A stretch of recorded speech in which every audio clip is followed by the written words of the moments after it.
Brute facts, a mystrikal perspective. Before we ask where explanations end. As a mystrik, I begin with a simple commitment. Reality has the final word. I do not begin by promising that reality must satisfy every demand my mind makes of it. I do not begin by declaring that every fact must have an explanation, nor by declaring that some facts definitely have none. I begin with inquiry. I begin with the evidence we have, the reasoning we can defend, and the humility required when both reach their present limits. The idea of a brute fact sits exactly at that frontier. It is one of those philosophical ideas that appears simple in a sentence and becomes increasingly intricate the closer we inspect it. It touches cosmology, physics, causation, metaphysics, scientific practice, theology, logic, human cognition, and the emotional need for a final answer. It therefore deserves more than a slogan. Cosmology is the study of the universe as a whole, including its origin, development, and large-scale structure. Causation concerns how one event or condition produces or influences another. Metaphysics asks what reality is fundamentally like. Theology examines claims about gods or the divine. Logic studies valid reasoning, while cognition means the mental processes involved in perceiving, thinking, and knowing. In the plainest possible language, a brute fact is a fact for which there is no further explanation. It is not merely a fact that nobody has explained yet. It is not merely a fact that is difficult to understand. It is not merely a fact whose explanation has been lost, hidden, or placed beyond our current instruments. A genuinely brute fact would be one at which the relevant chain of explanation really ends. We could still describe it accurately. We might be able to measure it, model it, use it in predictions, and trace its consequences. Yet, when we asked why that fact obtains, rather than some alternative or no such fact at all, there would be no deeper answer of the relevant kind. It would be so, and there would be nothing further in virtue of which it was so. A fact obtains when it is actually the case. The phrase "in virtue of" means because of, or on the basis of, something else. Imagine a child asking why a kettle whistles.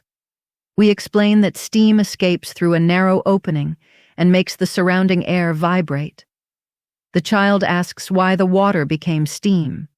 We explain heat, molecular motion, pressure, and phase change. The child asks why matter behaves according to those regularities. We refer to deeper physical theory. The questions may continue.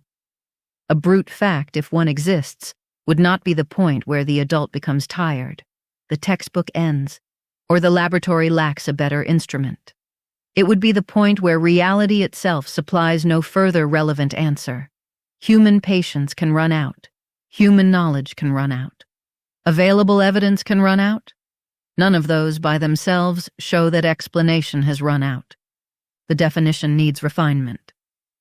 The Stanford Encyclopedia of Philosophy distinguishes several ways a fact may be called brute. A fact may be epistemically brute for a person or community because they possess no explanation. It may instead be metaphysically or ontologically brute because no explanation exists, whether or not any mind knows this. A fact may be causally brute because it has no cause, ground theoretically brute because it is not grounded in more fundamental facts, nomologically brute because it does not follow from laws, or brute relative to some other explanatory relation. These categories do not automatically coincide. An event might be uncaused but still explained by a probabilistic law. A higher-level fact might be ungrounded in one technical sense, while still being necessitated or explained by a broader structure. A fact might have a causal explanation, but no explanation of why the governing causal laws themselves hold. The word brute is therefore incomplete unless we ask, brute with respect to what kind of explanation? Epistemic means concerning knowledge, evidence, or justified belief. Metaphysical means concerning reality's most basic nature and structure. Ontology is the part of metaphysics concerned with what exists, so ontological means concerning what exists or depends on what. Grounding is a form of non-causal dependence in which one fact holds because of more fundamental facts. Nomological means concerning laws of nature. To say that one fact necessitates another is to say that the first could not obtain without the second also obtaining. There is also a philosophical debate about what facts themselves are. Some philosophers treat facts as real constituents or structures in the world. Others prefer to speak of true propositions, truths, states of affairs, or reality being a certain way. Mystrikism does not need to settle that entire debate before discussing bruteness. In this treatise, fact means something that is actually the case, independently of whether anyone likes it, understands it, or has found words for it. Explanation means an account that genuinely clarifies why or how it is the case, rather than merely restating it, renaming the mystery, or attaching an unsupported agent to it. Brute fact means a fact that lacks a further explanation of the specified relevant kind. That working vocabulary is precise enough for inquiry while leaving open deeper questions about the metaphysics of facts. A constituent is a component or part of something. A proposition is the meaning or content expressed by a statement and is capable of being true or false. A state of affairs is a possible way things could be arranged. When it obtains, it is actually the case. This qualification matters because explanation is plural. We explain a broken window by citing the cricket ball that struck it. We explain a disease outbreak by identifying a pathogen, a transmission route, and the conditions that allowed spread. We explain the boiling point of water by molecular behavior under a given pressure. We explain why a bridge remains standing by appealing to forces, materials, geometry, and engineering design. We explain a legal outcome partly through statutes and precedents. We explain an evolutionary trait through selection, inheritance, constraint, drift, and history.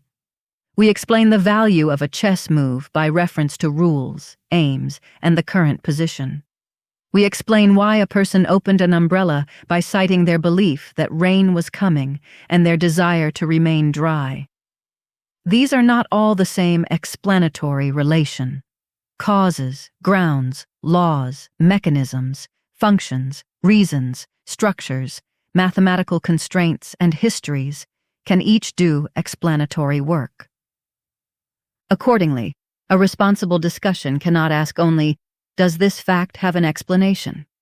It must ask what is being explained, what contrast is intended, and what sort of answer would count.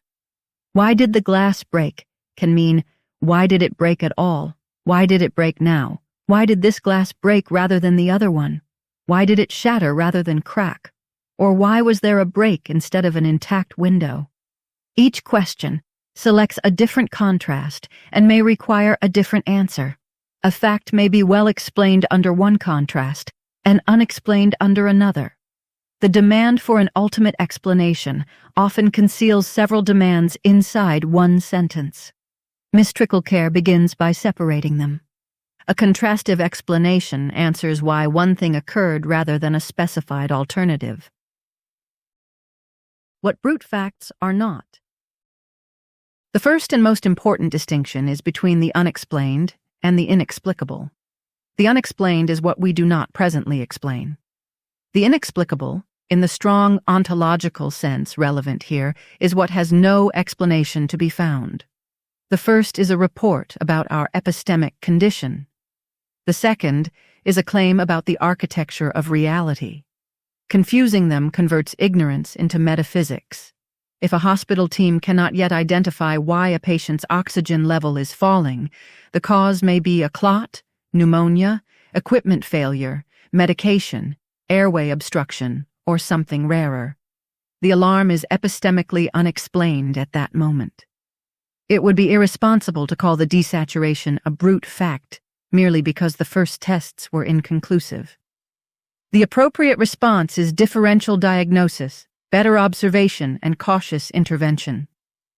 Philosophy deserves the same discipline. A brute fact is not the same as an unknown fact. There are countless facts we do not know. Some have ordinary explanations that nobody has investigated. Some were once known, but the evidence was destroyed. Some are knowable in principle, but practically beyond reach. Some may be permanently inaccessible to human beings, even though explanations exist. Suppose a civilization on a distant planet performed an experiment and then erased every record before its world was destroyed. There may be a perfectly ordinary explanation of the result, encoded in the local conditions and causal history, even though no human could ever recover it. Inaccessibility to us would not make the result brute in reality. The walls of our knowledge are not necessarily the walls of existence. A brute fact is not simply a fundamental fact. Fundamental itself has several meanings. A fact might be fundamental within a particular theory because the theory takes it as primitive. It might be fundamental in present physics because no deeper physical description is known. It might be metaphysically fundamental because other facts depend upon it while it depends upon nothing else. It might be independent without being a complete basis for everything.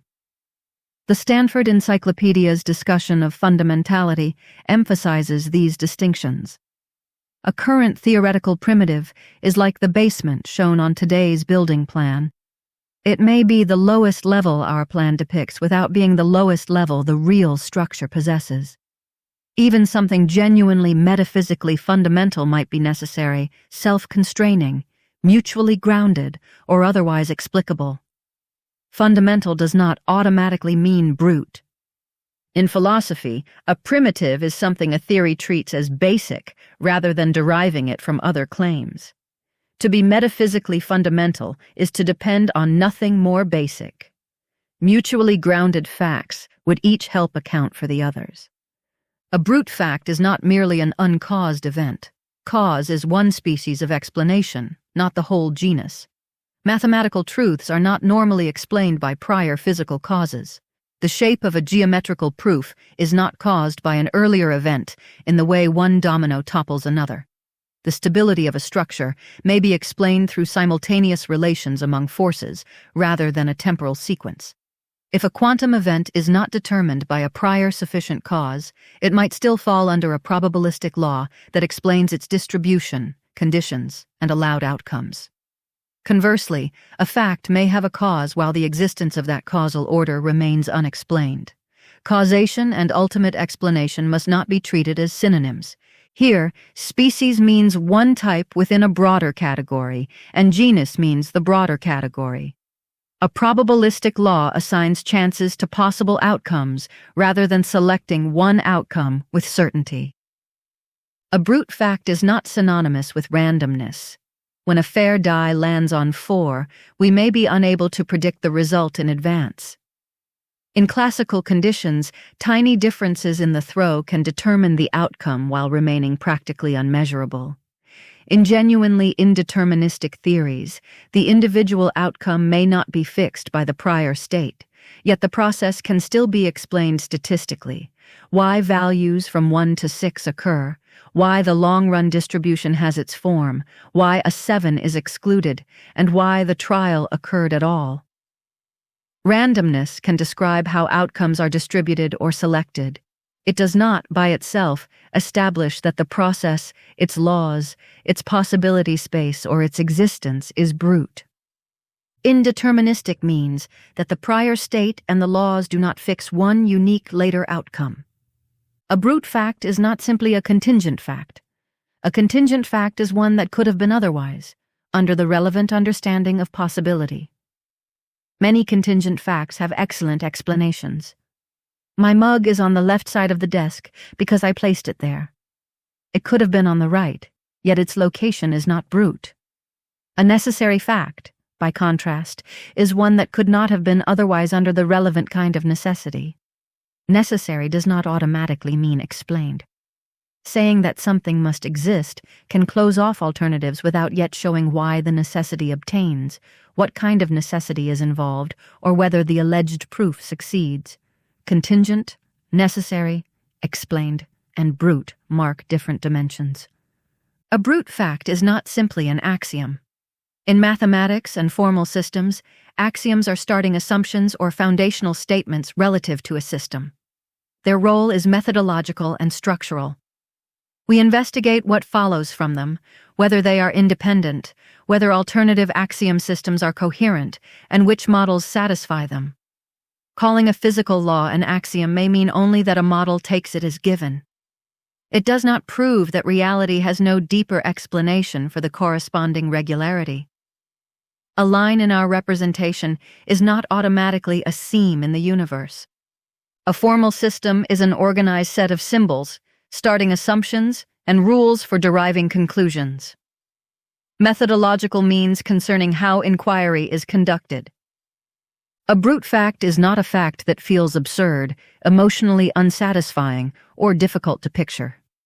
Reality is not obliged to be intuitive to primates shaped by evolution for survival at middle-sized scales. Quantum entanglement, curved spacetime, deep time, and natural selection can strain untutored intuition without being logically incoherent. Equally, a story can feel satisfying while explaining very little. An intentional creator may feel more familiar than impersonal structure because we are intensely social animals who readily detect agency. Familiarity is not evidence. Strangeness is not bruteness. Emotional closure is not explanatory closure. Agency is the capacity to act intentionally or through reasons and goals. Logically incoherent means containing contradictions or claims that cannot all be true together. Finally, a brute fact is not a license to stop asking questions.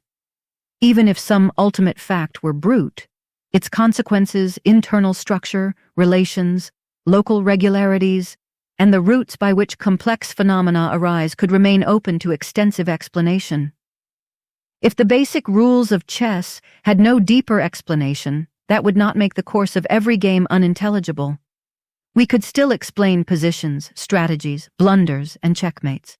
An unexplained foundation would not turn everything built upon it into chaos, nor would discovering many explanations prove that the foundation itself must be explained. The levels must be kept distinct. Why the question matters. The idea of brute facts matters because every explanatory project eventually faces a question about its own scope. When we explain one fact with another, we can ask why the explaining fact is true. We may discover another layer, then another. Does this sequence terminate in something that needs no explanation? Terminate in something that has no explanation? Continue without end? Form a coherent loop or network? Dissolve because the original demand was malformed, or outrun the capacities of minds like ours? These are rival pictures of explanatory architecture. None is secured merely by being imaginable, traditional, fashionable, comforting, or alarming. This question also matters because it sits beneath many arguments for gods, necessary beings, cosmic designers, mathematical universes, multiverses, laws of nature, and theories of everything. One side may insist that the cosmos cannot be just there, and therefore needs a creator. Another may insist that the universe is simply the final given. A third may say that mathematical necessity explains it. A fourth may propose an endless structure with no first member. A fifth may suspect that why is there anything asks for an impossible kind of answer. If we do not distinguish explanatory types and burdens of proof, discussion becomes a contest between preferred stopping points. There is an existential dimension as well. Many human beings want the world to be intelligible all the way down. A final reason can seem to promise safety, purpose, and completion. Others find a brute foundation liberating because it avoids imagined cosmic authorities. Mystrikism treats both reactions as psychologically understandable and evidentially secondary. A proposition does not become true because it comforts us, and it does not become false because it unsettles us. Our values shape what we hope for and what we do with knowledge. They cannot dictate the structure reality must possess. Existential here means concerning the conditions, meaning, and significance of human existence. The Mystrikal position is therefore neither a worship of explanation nor a romance with mystery. We value explanation because it has repeatedly enabled prediction, correction, medicine, technology, ethical improvement, and a more faithful understanding of the world. We also revere, in the non-worshipful Mystrikal sense, the dynamically infinite unknown. That reverence means respect for what exceeds our present grasp, not the manufacture of supernatural answers. Brute facts are important precisely because they force us to practice both halves of this discipline, relentless curiosity and disciplined restraint. What counts as an explanation? Before declaring that explanation ends, we must know what explanatory work can look like. A causal explanation tells us what produced or influenced an event. A mechanistic explanation shows the organized parts and activities through which a result occurs. A nomological explanation situates a phenomenon under laws or robust regularities. A grounding explanation tells us what a fact obtains in virtue of. A constitutive explanation shows what something is made of or how it is realized. A historical explanation traces a path over time. A functional explanation identifies a role within a system. A mathematical explanation reveals that constraints, symmetries, or relations make an outcome follow. A unifying explanation shows many apparently separate phenomena as instances of one underlying pattern. A reason explanation can make an agent's conduct intelligible by referring to beliefs, aims, and deliberation. These modes overlap, but they are not interchangeable. In this context, to say that something is realized is to say that it is produced or constituted by an underlying arrangement or process. Consider temperature. At an everyday level, we explain a fever by infection, inflammation, medication, or environmental exposure. At another level, temperature is connected to the statistical behavior of enormous numbers of particles. Explaining the patient's fever by reciting microphysical facts alone would usually be a terrible clinical explanation, even if those facts underlie the process. The useful explanation depends on the question, the level, and the intervention we need. Higher-level explanations can be real, testable, and indispensable without floating free of the natural world.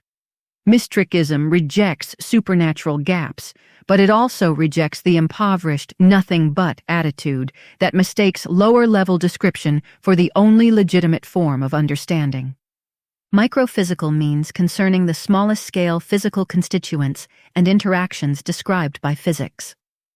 A higher-level explanation describes organized patterns, systems, or functions, rather than listing only their smallest components. Philip Anderson captured this point in his essay, More is Different. The ability to reduce everything to simple fundamental laws does not imply the ability to start from those laws and reconstruct the universe. The sentence is especially valuable here. Even if the underlying ontology is entirely natural and lower-level facts constrain higher-level phenomena, it does not follow that one compact equation would explain every pattern at every useful level. Biology, ecology, psychology, economics, and ethics involve organization, history, feedback, information, and context. Explanatory pluralism need not imply ontological supernaturalism. It can reflect the many real patterns within one natural reality. Explanatory pluralism is the view that more than one legitimate kind or level of explanation may be needed to understand reality. An explanation must also do more than relocate a label. If I ask why a machine stops and someone answers, because its stopping principle activated, I have learned almost nothing unless that principle is independently described and connected to evidence. If I ask why the universe exists and someone replies, because an existent creator created it, the reply does not gain depth merely from grammar.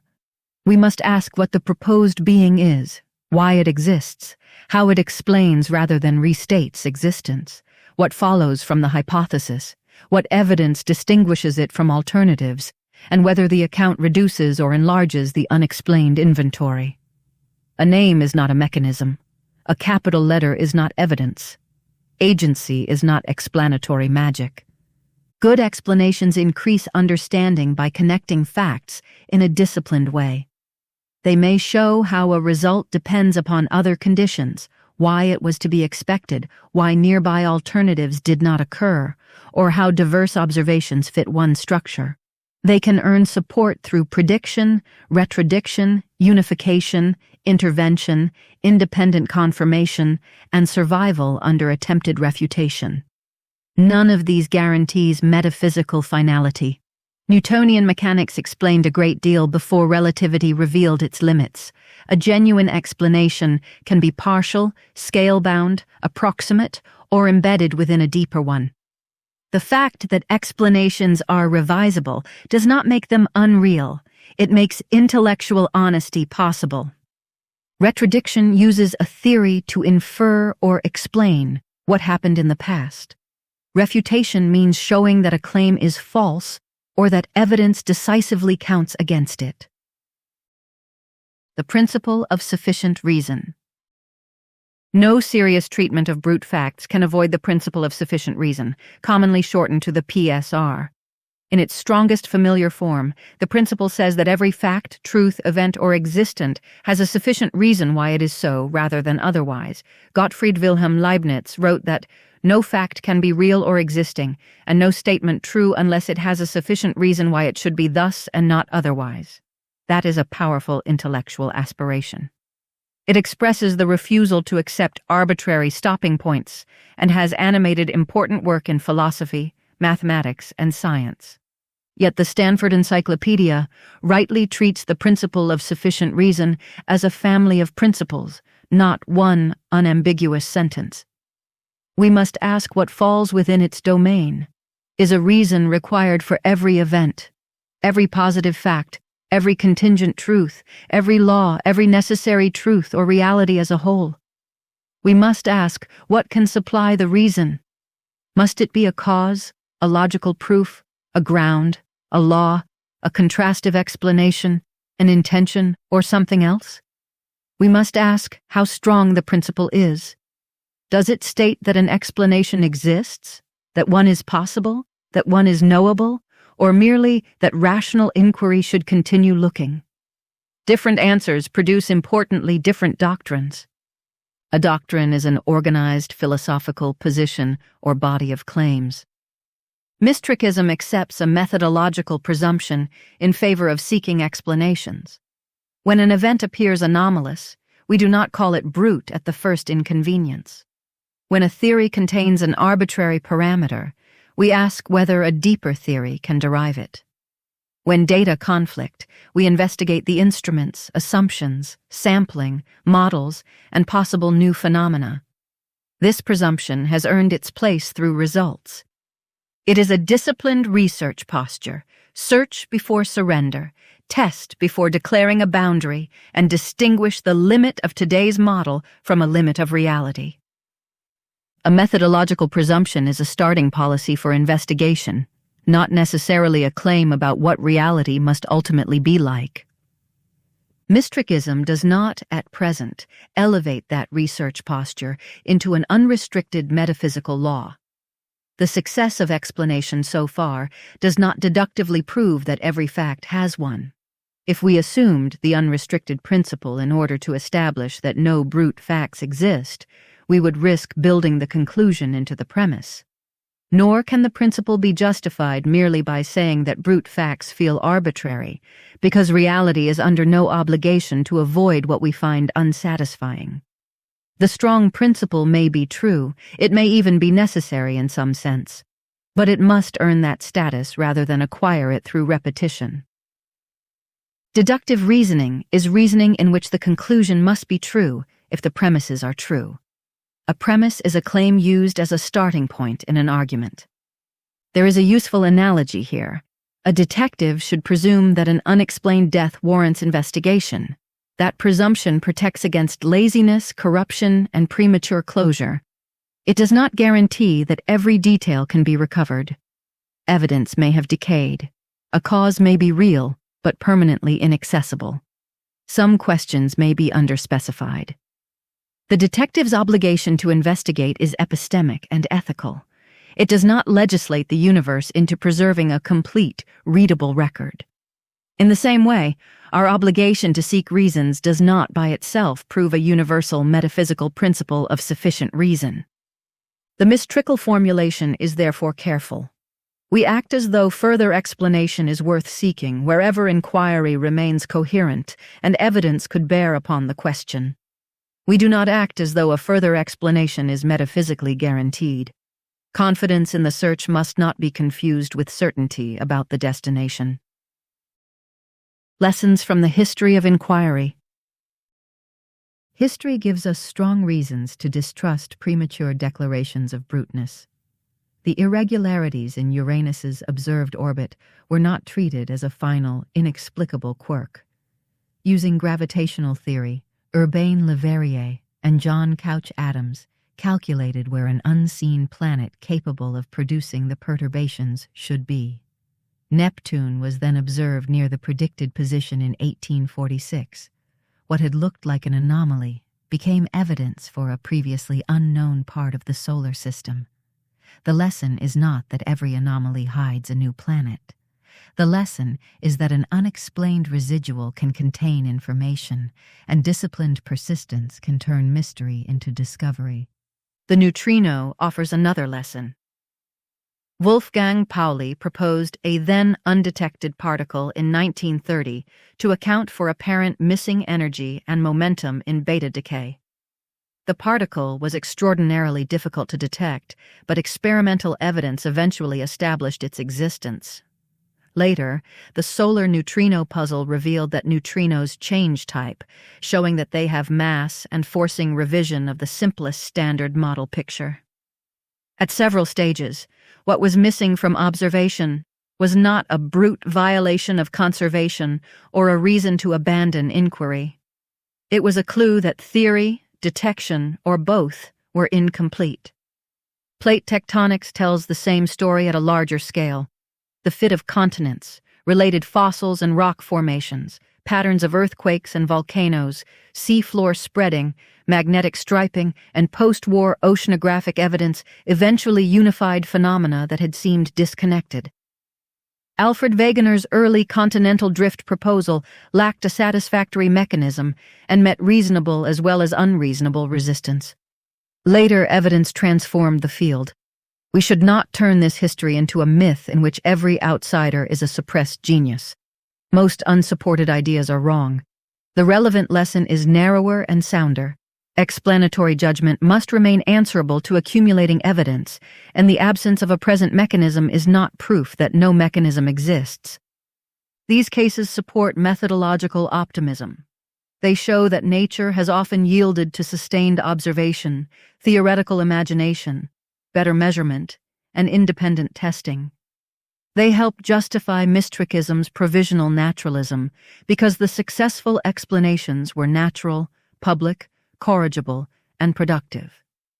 They do not prove an unrestricted principle of sufficient reason. A finite, even enormous record of solved problems cannot logically establish that every possible question has an answer. A staircase with 1,000 visible steps does not show that it has no top, no bottom, or no broken section beyond sight. Methodological optimism is confidence that inquiry can often uncover explanations without claiming that every question must be solvable. Naturalism is the view that reality belongs to nature and should be investigated through natural causes and processes rather than assumed supernatural agencies. Corrigible means capable of being corrected or revised. Provisional means held for now and open to revision if better evidence or reasoning appears. The opposite mistake is equally serious. Because some questions may resist us, we must not infer that their answers are supernatural. Science does not yet know is one proposition. Therefore, a disembodied mind did it is another. The second requires its own evidence and explanatory detail. Gaps in one account do not become property deeds for a rival. Mystrikism regards ignorance as an invitation to investigate, and when investigation cannot yet proceed, as a reason to suspend judgment. It is not a blank check for metaphysical invention. Naturalism, without a guarantee of completeness.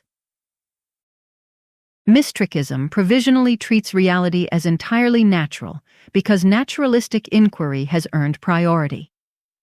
Across cultures and personal beliefs, independently checkable methods allow us to predict eclipses, treat infections, engineer structures, reconstruct ancestry, test materials, and correct error. Natural explanations connect with one another and expose themselves to failure. Supernatural explanations have not produced a comparable, reliable body of shared predictions and corrections. This is an evidential judgment, not a ceremonial declaration that our present map is complete. Our naturalism is therefore a working axiom in the methodological sense. We search for causes, grounds, mechanisms, laws, structures, and histories within reality, rather than appealing to agents exempted from the standards applied to everything else.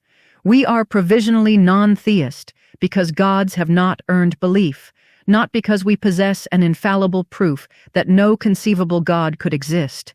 We do not know, so we, provisionally, do not believe. The same discipline applies to claims about ultimate bruteness. We do not know whether explanation terminates in brute facts, so we do not claim that it does. Conceivability means that we can imagine or consistently describe something. Metaphysical possibility is the stronger claim that reality genuinely could have been that way. Non-theist means not holding a belief that any God exists. This position requires us to correct an easy overstatement. Methodological reduction has been spectacularly successful.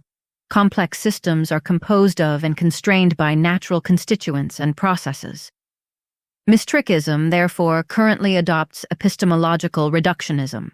Complex phenomena may require higher-level descriptions, but their capacities are provisionally understood as arising entirely from underlying natural processes. Yet it does not follow that every phenomenon will be ultimately understood in a complete, final, humanly accessible sense.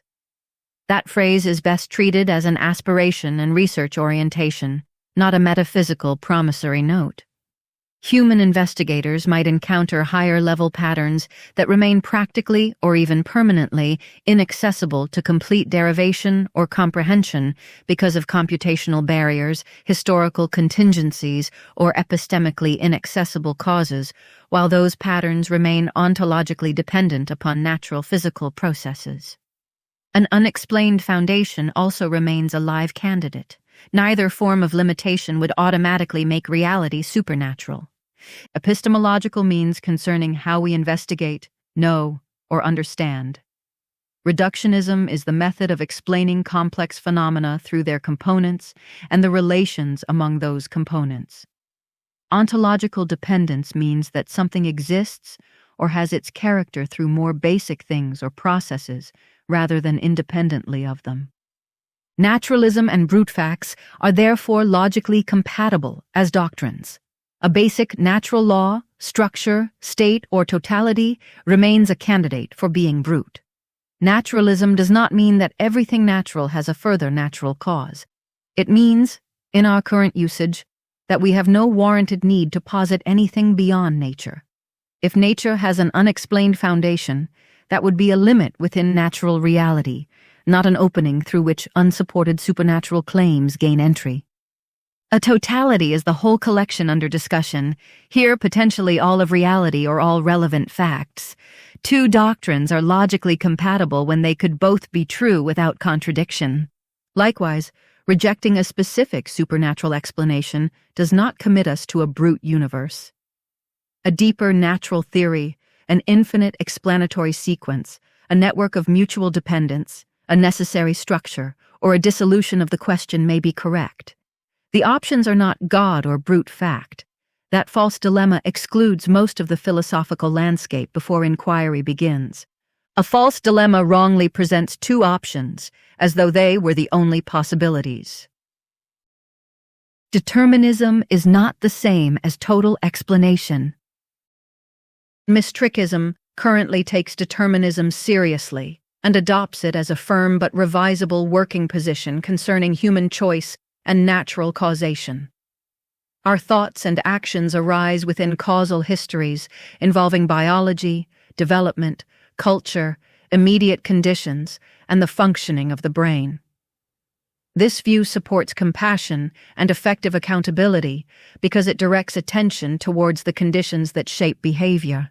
However, determinism must not be asked to do work it cannot do. Determinism, strictly understood, says that the complete state of reality at one time, together with the laws of nature, fixes a unique subsequent state. Mystrikism presently adopts this as a firm but revisable working position. Even if universal determinism were true, it would not follow that the laws, initial state, or existence of the whole system have further explanations.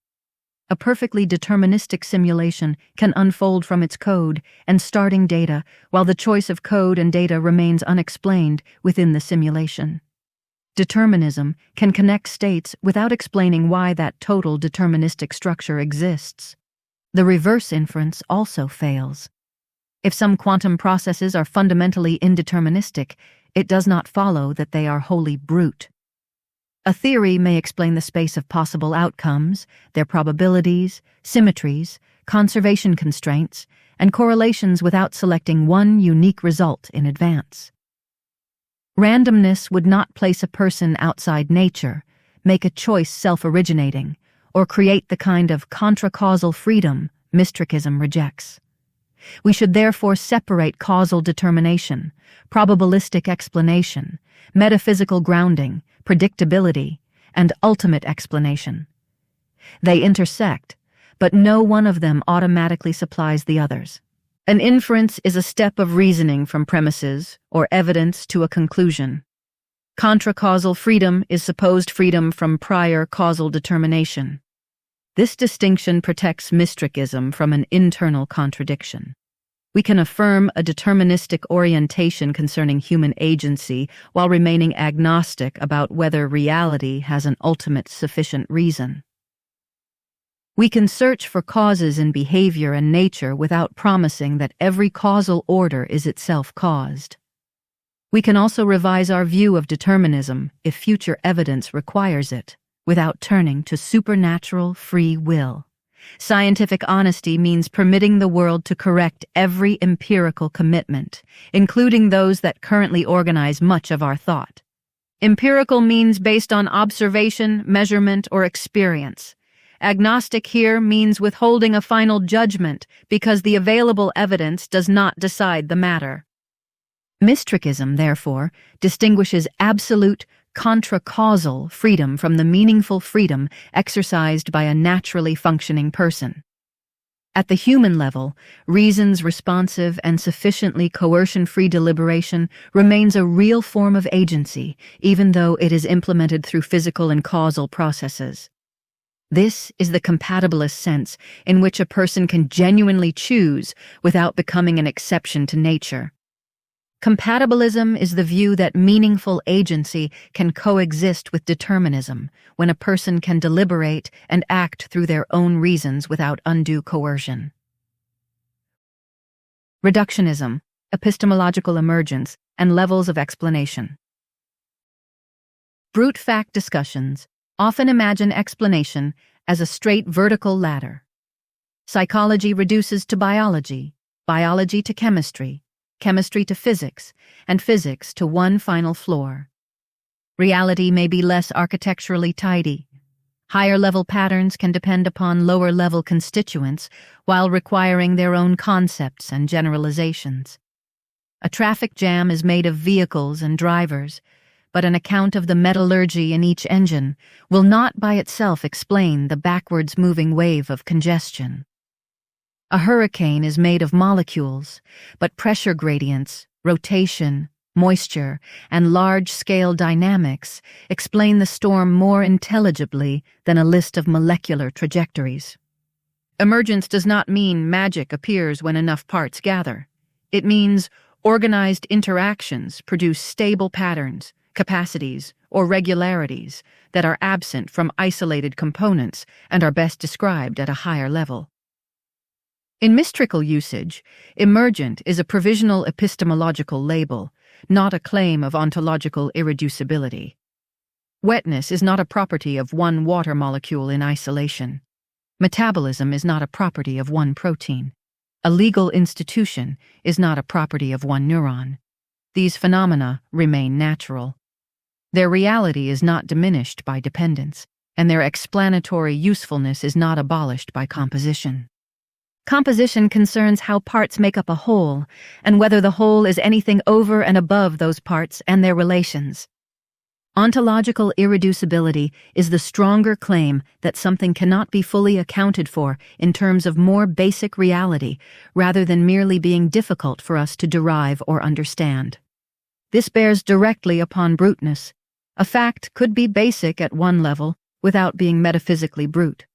A biological regularity may be treated as primitive in a model while being historically and physically explained. A physical parameter may be basic in one theory and derived in its successor. A higher-level fact may not be straightforwardly derivable by human investigators from a lower-level description, because multiple realizations, nonlinear dynamics, or computational complexity intervene. That practical or epistemic difficulty does not establish that the higher-level fact is ontologically irreducible. Failure of simple reduction is not evidence for the supernatural, and it is not immediate evidence for a brute fact. Multiple realization means that the same higher-level capacity can arise from different lower-level arrangements. Nonlinear dynamics occur when interacting effects are not simply proportional or additive. Computational complexity concerns how much time, memory, or calculation a problem requires. Nor would a final physical theory, by itself, necessarily explain everything in every sense. It might state the basic dynamical rules while still requiring initial conditions, boundary conditions, causal history, environmental context, and level-appropriate concepts to explain particular organizations and outcomes. It might also leave the theory's own actuality unaccounted for. A recipe can specify permitted ingredients and transformations without explaining why this cake was baked, why it cracked on one side, or why anyone chose chocolate. A complete microphysical inventory may underwrite the story without replacing every historical, functional, and contrastive explanation. Actuality means reality as it actually is, rather than merely as it might have been. Mystrikism therefore combines provisional metaphysical naturalism with explanatory generosity. This is pluralism about useful and legitimate forms of explanation, not pluralism about fundamental substances, many explanatory languages within one natural world. We do not multiply supernatural substances to protect higher levels, but neither do we dismiss persons, ecosystems, meanings, institutions, and moral consequences as unreal because they are composed. This matters ethically. If suffering emerges from natural nervous systems and social relations, it is still suffering. If justice is a value constructed and defended by sapient beings, its dependence upon minds does not make it trivial. Reality can contain levels of genuine importance, even if its deepest foundation is impersonal or brute. In this context, a substance is a basic kind of entity capable of existing in its own right. Nothing in this explanatory pluralism weakens Mystrikism's physicalism or non-dualism. Minds, meanings, intentions, emotions, and conscious decisions are not separate substances added to physical reality. They are higher-level phenomena realized through brains, bodies, environments, and social relationships. Their reality at the human level does not make them ontologically independent of their natural foundations. Physicalism is the view that everything that exists is physical or is appropriately realized through the physical. Non-dualism rejects a fundamental split between two separate kinds of substance, such as matter and an immaterial mind. Laws, constants, and initial conditions. Physics gives brute fact discussion some of its most tempting candidates.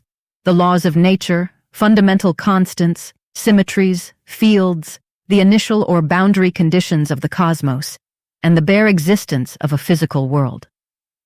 These candidates must be handled with discipline, because the word law can mislead.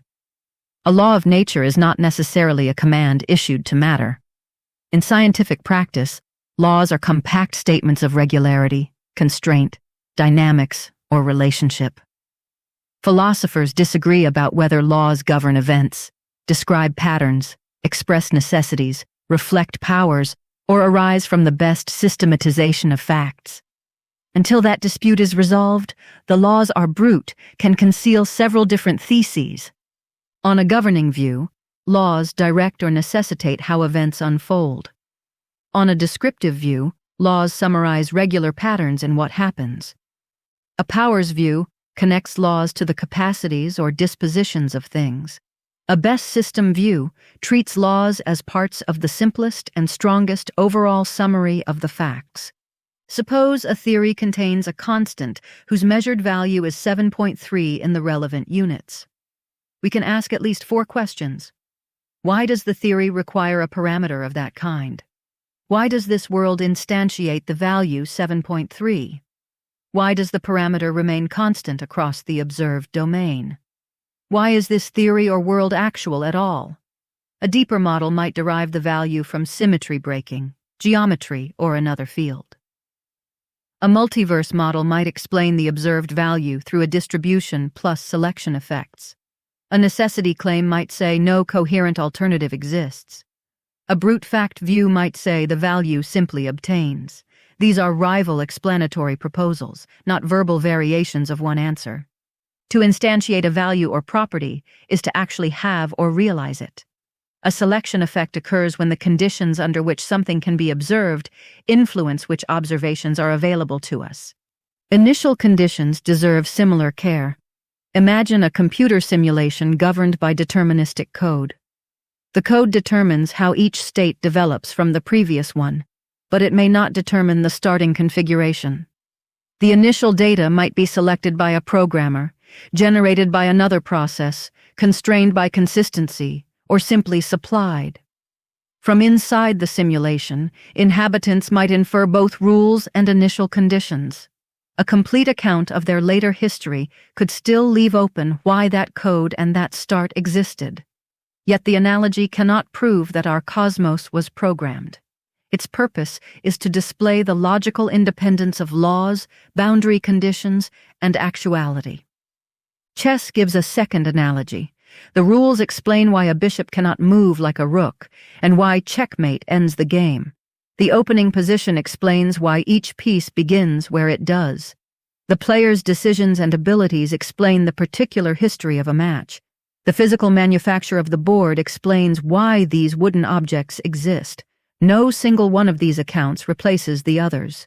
If the rules were taken as ultimate, the specific game would still have a history. If the game's history were fully known, the choice of rules could remain open. When cosmological discussion compresses law, state, event, and existence into one why, it risks demanding one answer to several questions. It is reasonable to hope that current constants and laws will be explained by deeper theory. Physics has repeatedly unified what once appeared separate. Electricity and magnetism, space and time, mass and energy, and apparently distinct particles and forces have been connected through broader structures. Yet, unification can change the location of the question rather than abolish it. If 12 parameters are derived from one elegant symmetry, we have gained a major explanation. We may still ask why that symmetry is realized. This is not a criticism of the achievement. Explanation can be profoundly valuable without being ultimate. Sean Carroll has argued that any account of why there is something rather than nothing must eventually bottom out in a set of brute facts. That is a serious naturalistic position. It recognizes that explaining one layer with another cannot continue to provide a non-circular total explanation unless the architecture has some termination, infinite structure, or altered conception of explanation. Mystrikism treats Carroll's proposed conclusion as a live candidate, not as a settled theorem. The phrase, must ultimately carries a burden. Infinite, looped, necessary, plural, and question-dissolving alternatives require assessment before inevitability is declared. A circular explanation assumes or restates what it is supposed to explain. A theorem is a proposition demonstrated from axioms and valid rules of inference within a formal system. Necessity does not automatically explain. One common attempt to avoid brute contingency is to ground reality in something necessary. A necessary fact is ordinarily understood as one that could not have failed to obtain. If reality's basic structure is the only genuinely possible structure, perhaps the question, why this rather than another, loses its contrast. There is no other. This can be an intellectually powerful strategy. It appears in logic, mathematics, metaphysics, and theology. It may ultimately be correct. However, necessity is not a magic word. We must distinguish logical necessity, metaphysical necessity, physical or nomological necessity, conceptual necessity, and necessity relative to a model. A conclusion may follow necessarily from axioms, while the choice or applicability of those axioms remains open. A law may make an event physically necessary given a state, while alternative laws remain metaphysically conceivable. A being may be defined as necessary without the definition establishing that anything answers to it. We do not create existence by placing necessarily existing in a description. Logical necessity is what cannot be false without violating logic. Metaphysical necessity is what could not have been otherwise in any genuinely possible reality. Physical or nomological necessity is what the laws of nature require under stated conditions. Conceptual necessity follows from the meanings of the concepts involved. Model relative necessity is what must follow once a particular model's assumptions are accepted. There is also a residual question about explanatory force. If a proof genuinely established that only one total reality is possible, it would answer why alternatives do not obtain. It would not be a causal story, because causes ordinarily operate within reality, but it could be a metaphysical or logical explanation.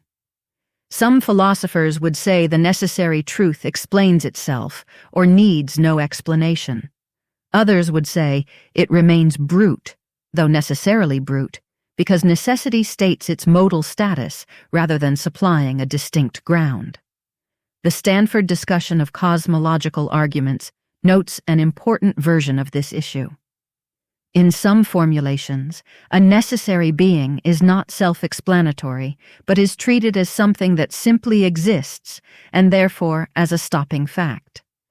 The vocabulary varies, so the substantive question matters more than the label.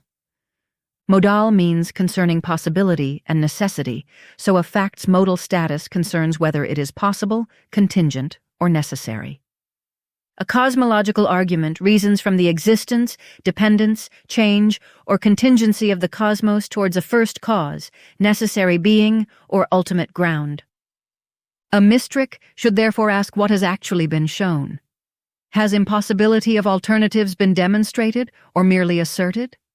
Is the alleged necessity independent of the definitions used? Does it identify one structure uniquely?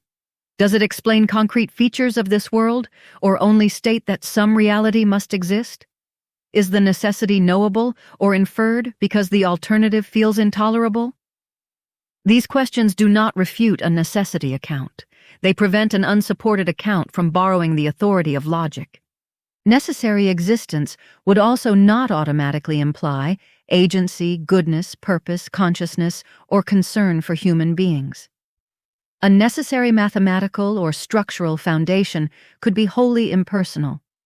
Conversely, a personal necessary being would require an account of how personhood, knowledge, intention, power, and value follow. The leap from there must be something necessary to a specific God is not one inference. It is a long sequence of claims, each carrying its own evidential burden. Mystrikism remains open to genuine necessity because excluding it in advance would be dogmatic.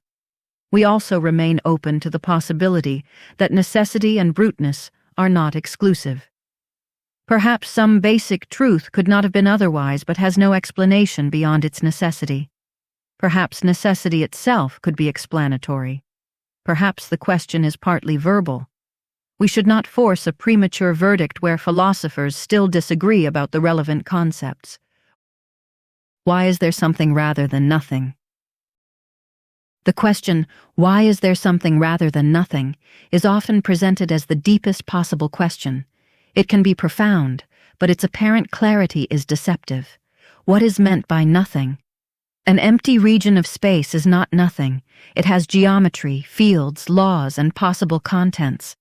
A quantum vacuum is not philosophical nothingness. It is a physical state within a theoretical structure. Darkness is not nothing. An empty set is a mathematical object, not literal non-being. Even the phrase, "there is nothing," grammatically tempts us to treat nothing as though it were something occupying a condition.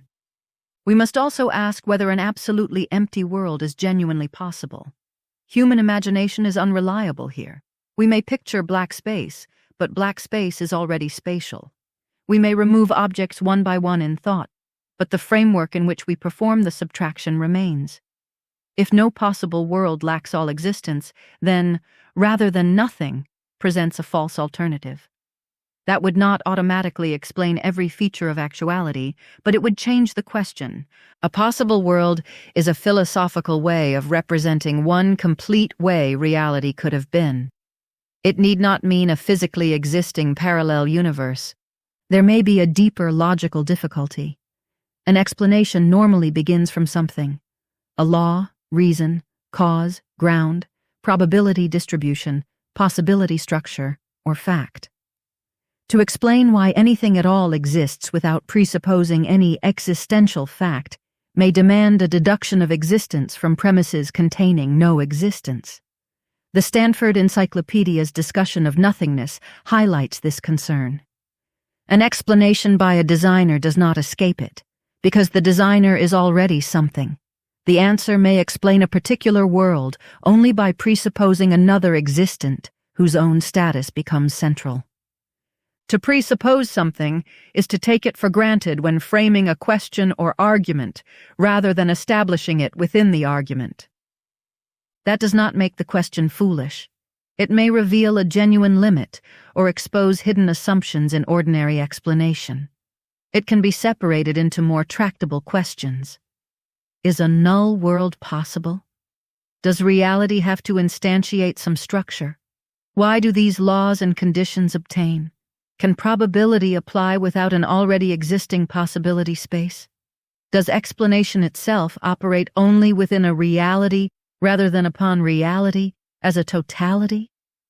Each reformulation is more precise than treating nothing as the default state waiting to be displaced.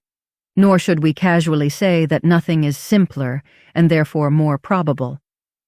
Probability requires a measure over possibilities, and simplicity depends on a language or model. There is no established cosmic lottery in which absolute nothingness holds one ticket and possible worlds hold the rest.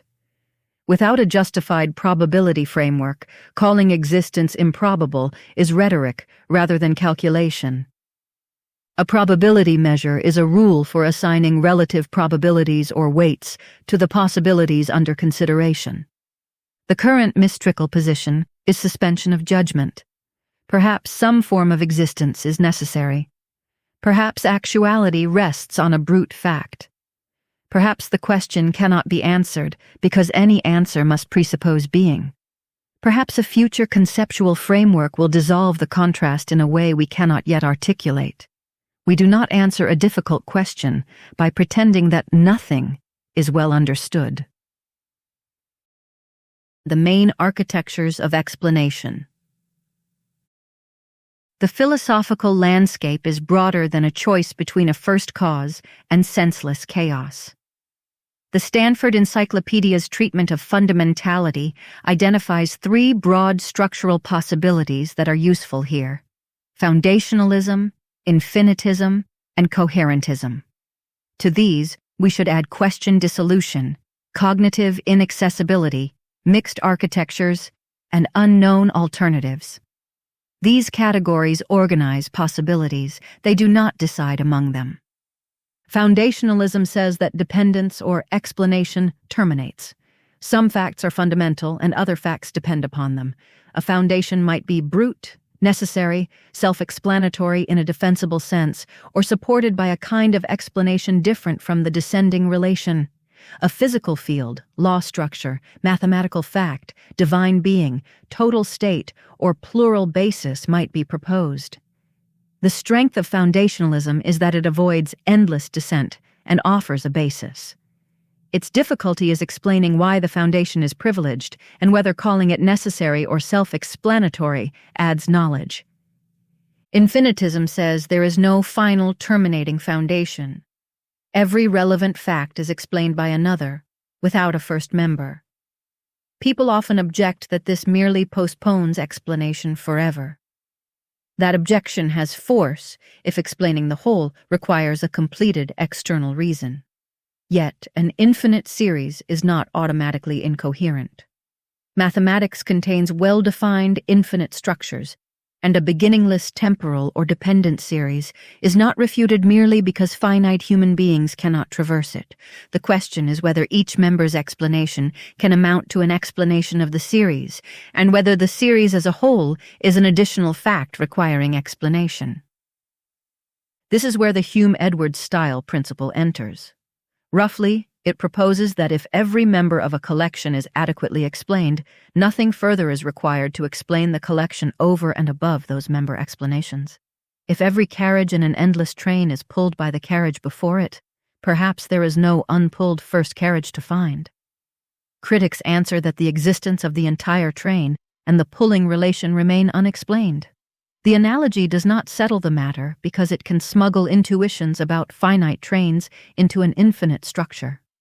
Mystrikism does not dismiss infinitism as irrational infinity, nor accept it merely because infinity is mathematically respectable. We ask whether the proposed relations genuinely explain. Coherentism allows dependence to form loops or networks rather than a one-way chain. In a self-consistent structure, facts might constrain and support one another globally. Physics already uses boundary conditions and equations in which solutions are determined by whole system constraints rather than a single temporal push from the past. A crossword provides a modest analogy. Intersecting answers constrain one another, and the completed pattern can resolve entries that were ambiguous in isolation. Yet mutual consistency does not automatically explain actuality. Many internally consistent crosswords could be designed. We must ask whether the loop or network supplies genuine explanation, merely restates reciprocal dependence, or requires an external condition. Question dissolution says some ultimate why questions are malformed, category confused, or based on false contrasts.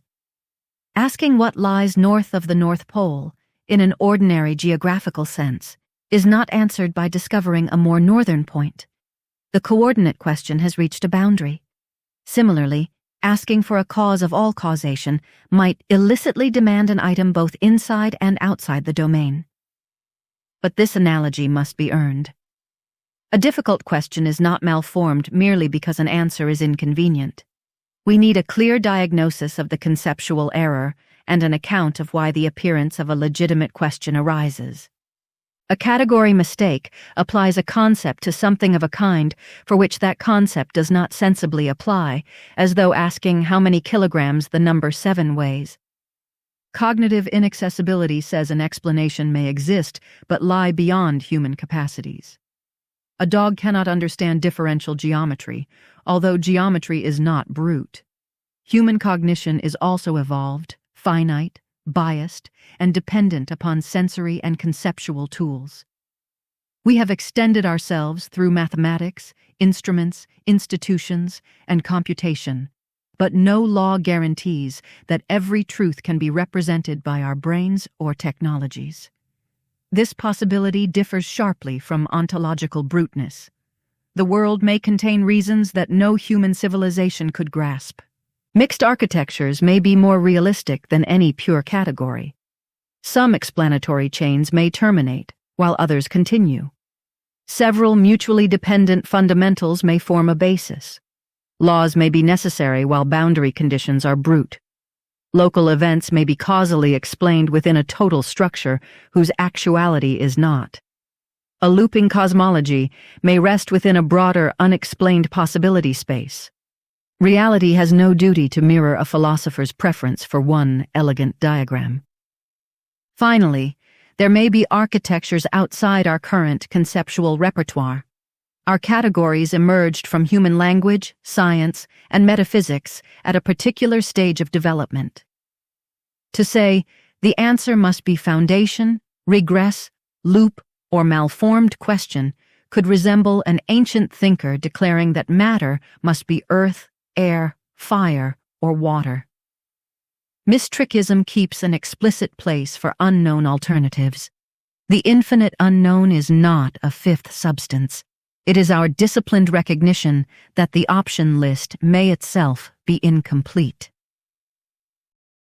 How much could be brute? Bruteness need not be all or nothing. One fact could lack a causal explanation while possessing a grounding explanation. A fundamental fact could be independent in one respect and dependent in another. Several facts could mutually constrain one another, while part of each remains ungrounded.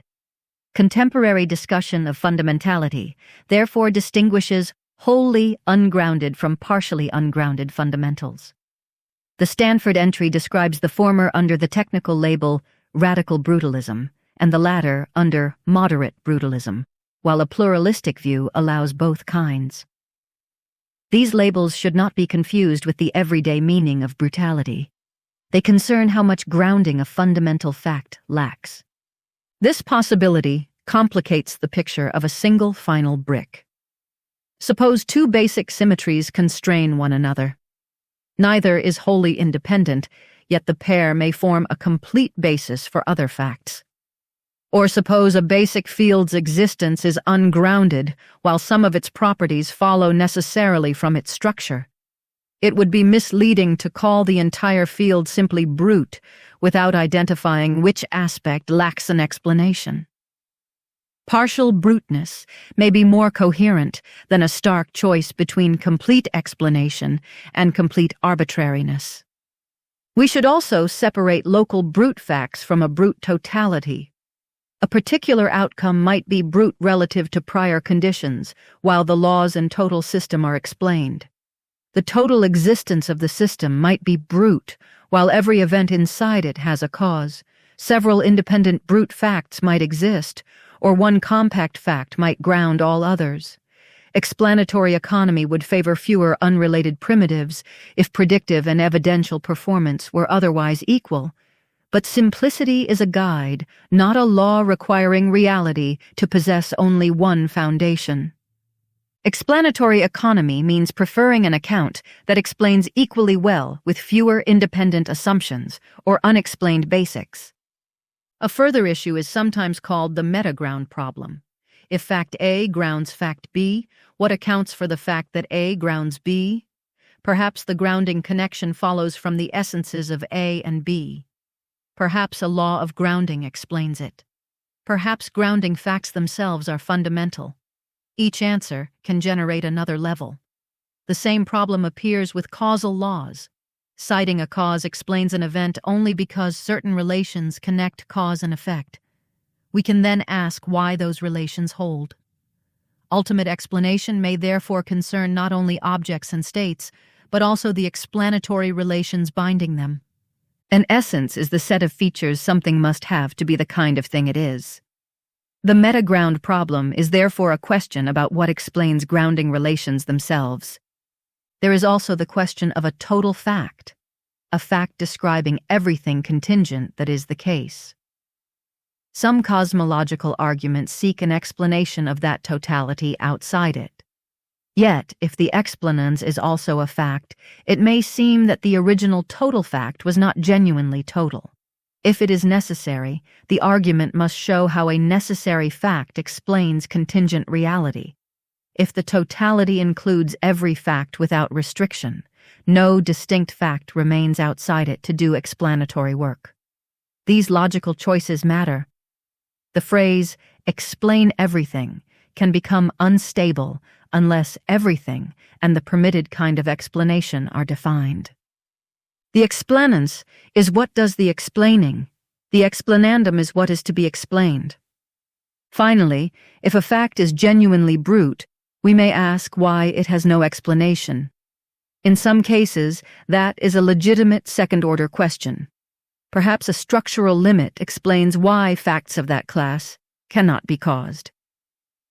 In other cases, supplying a reason why the fact lacks explanation may not explain why the fact itself obtains. A theorem could show that no earlier time exists while leaving the first state's character open.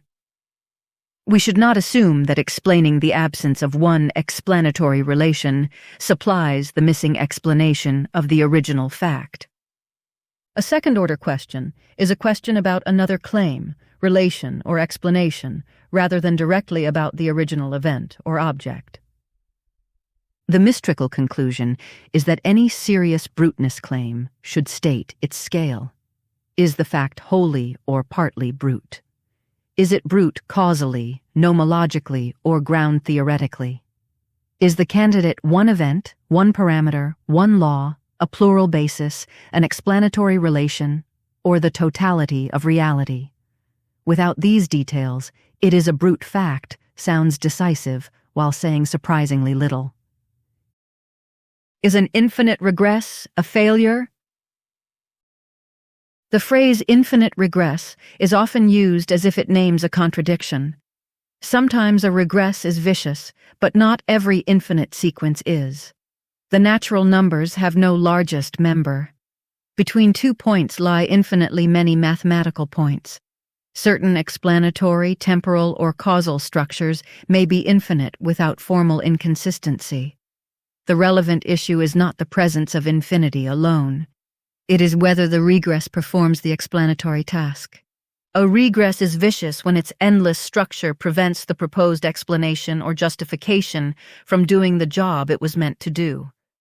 Suppose every book in an infinite library is copied from an earlier book, and every copying event is perfectly explained by its predecessor. We may still ask why there is such a library, why copying occurs, and why these contents propagate. The member-by-member account explains transmission without obviously explaining existence or form. Now alter the example. Suppose the library is not a separate object over and above all books and relations. It is simply those books and relations. Then demanding another explanation for the collection might double count the same facts. Our intuitions pull in both directions because the question turns on composition, totality, and explanatory relevance, not on infinity alone. A temporal beginning is also not automatically an explanatory beginning. If cosmic time began with an early state, asking what happened before may be like asking for an earlier point than the first point of time. Yet the state might still have a non-temporal explanation, such as a boundary law or broader structure. Conversely, a universe with an infinite past might remain unexplained as a whole. First in time, first in causation, and fundamental in being are distinct notions. Mystrikism therefore rejects two shortcuts. We do not say that an infinite regress is impossible because we cannot imagine completing it. Nobody must count backwards through all negative integers for them to form a coherent mathematical order. We also do not say that an infinite regress explains itself merely because each local link has a predecessor. The explanatory adequacy of a regress must be argued case by case. Can a loop explain itself? Loops attract interest because they seem to avoid both a first member and an endless open chain. In a causal loop, A contributes to B, B to C, and C eventually contributes to A. In a grounding or structural loop, several facts hold in virtue of relations that circle back. In a globally constrained system, no single element has explanatory priority. The whole pattern satisfies conditions simultaneously. A simple loop can look suspicious. If three people each say they believe a rumor because one of the others told them, the circle explains transmission but supplies no independent evidence for truth. Likewise, three unsupported propositions do not become grounded merely by pointing at one another. Yet not every circular structure resembles circular testimony. A self-consistent set of equations can constrain a unique solution. Feedback systems can stabilize real patterns. Biological, ecological, and social processes often involve reciprocal causation without becoming unintelligible.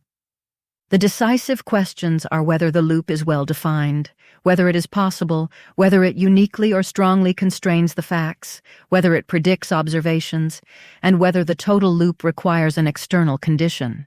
Self-consistency is necessary for truth, but rarely sufficient. A coherent fictional world can be self-consistent without being actual. If a loop explains why its elements fit together, but not why that loop exists, part of the original demand remains. A necessary condition must be present for something to be true or occur. A sufficient condition is enough by itself to guarantee it. Mystrikism remains open, but cautious. Looped explanation should not be rejected merely because ordinary conversation warns against circular reasoning. Nor should a cosmological loop be declared self-explanatory because it has no exposed end. The topology of a diagram is not yet a metaphysical achievement. God, necessary beings, and the relocation of mystery. Cosmological arguments usually begin from contingency, causation, dependence, change, or the existence of a world, and infer a first cause, necessary being, or sufficient reason. Some are philosophically sophisticated and deserve serious engagement. A weak caricature helps nobody. The strongest versions do not say that absolutely everything has a cause and then exempt God by whim. They often say that contingent beings require explanations, while a necessary being does not. The real questions concern the premises, the inference, and the identification of the conclusion. First, do all contingent facts have adequate explanations? That is close to a restricted principle of sufficient reason, and it cannot simply be assumed when brute contingency is the issue. Second, can a collection of contingent facts be explained by its members, perhaps through an infinite structure, or does the totality require something beyond it? Third, does the proposed terminus genuinely possess necessary existence? Fourth, does a necessary ground have to be a mind? Fifth, how do omniscience, power, goodness, intention, timelessness, or personhood follow? Sixth, what evidence connects the abstract terminus to any historical religion? A terminus is the proposed stopping point of a chain of causes, dependence, or explanation. The familiar question, who created God, can be philosophically crude if the proposal defines God as uncreated and necessary. The stronger mystrikal response is not to demand a cause where the argument denies one. It is to ask whether the exemption has been justified. Why believe that a personal being is metaphysically necessary, while an impersonal structure, law, field, totality, or unknown basis cannot be? What explanatory gain comes from adding a mind with immensely complex-seeming capacities? Does the proposal generate testable expectations? Does it explain why this world has its specific features, or say only that a being chose them for unrevealed reasons? If the answer is that God's nature simply and necessarily contains the reason, that account must be made coherent and supported. If the answer is that God has no further explanation, then the argument may relocate bruteness from cosmos to deity. Relocation is not necessarily illegitimate. Every terminating view must place a terminus somewhere. But the proposed terminus should be selected by evidence and explanatory performance, not cultural familiarity. Bertrand Russell stated one blunt stopping position during his debate with Frederick Copleston. I should say that the universe is just there, and that's all. Mystrikism understands the force of that reply, but treats it as a live candidate rather than a demonstrated conclusion. Russell's sentence blocks the assumption that the universe must receive an external personal explanation. It does not show that the universe is in fact brute. Our position is more suspended. Perhaps reality is just there. Perhaps it is necessary. Perhaps it is explained in an unfamiliar way. Perhaps the total demand is defective. We do not know yet. This symmetry of uncertainty does not produce evidential parity between every proposal. The cosmos and its consistently observed natural processes are evidenced. A specific supernatural person with intentions, commandments, and interventions is an additional ontological claim. Both may raise ultimate questions, but the additional claim requires additional support. We do not know why the cosmos exists does not make a particular God created it equally warranted. Ignorance broadens the field of possibilities. It does not flatten differences in evidence. Evidential parity means two claims have equal evidential support. Shared uncertainty does not by itself create that equality. Mystrikism is therefore provisionally non-theist without claiming that a brute universe has been proven. We decline to fill an explanatory blank with agency unless agency earns its place. If credible evidence for a God emerged, we would examine it through the same standards used elsewhere. If evidence established an impersonal necessary basis, an infinite structure, or a brute natural foundation, we would update accordingly. Reality does not owe loyalty to our current non-belief, and our non-belief owes no loyalty to unsupported tradition. Fine-tuning as a test case. The apparent fine-tuning of physical constants and cosmic conditions is a useful test of our method because it attracts every major candidate explanation. Certain parameters appear to fall within ranges compatible with long-lived stars, complex chemistry, and observers like us. One response is design. Another is a wider ensemble of domains with varying parameters plus observer selection. Another is deeper physical necessity. Another is that our understanding of the relevant possibility space and probability measures is inadequate. Another is that the values are brute. The data do not arrive with one of these labels attached. The phrase fine-tuned can itself imply a tuner before the argument begins. In scientific and philosophical use, it may refer more neutrally to sensitivity. Small changes in a parameter within a model alter some outcome dramatically. Even then, we need care.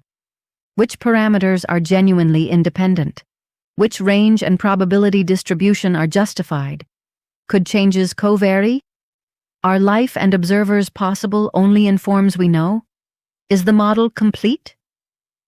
A tiny, life-permitting region under one chosen measure is not automatically an objective cosmic improbability. Design gains intuitive force from familiar cases.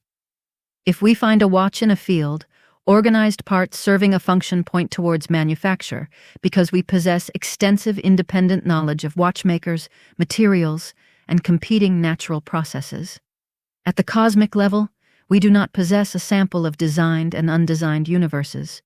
We do not know the full space of possible laws or the probability of each.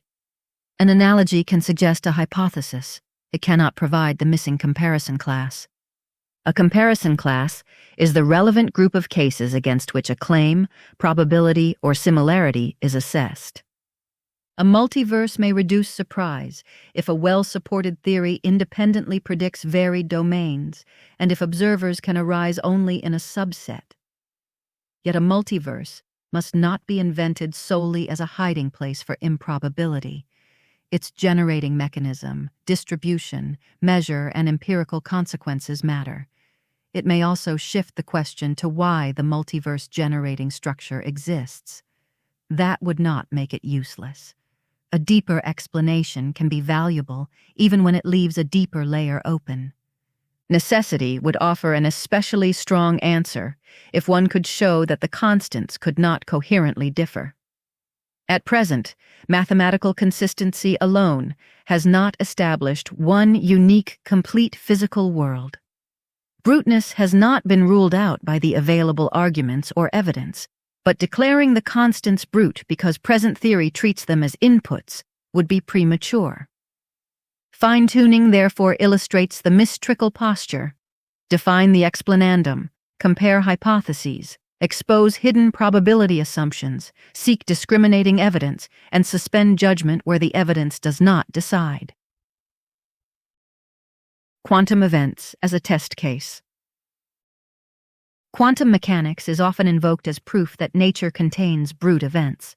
The argument usually says that an individual radioactive decay or measurement outcome has no deterministic prior cause, so it just happens. This may be one defensible interpretation of the formalism, but it is not a simple experimental verdict. Interpretations of quantum theory disagree about what exists, whether all outcomes occur, whether hidden variables or non-local structures play a role, whether collapse is physical, and what the quantum state represents. The empirical success of the formalism does not make every metaphysical interpretation equally established. A formalism is a theory's mathematical structure.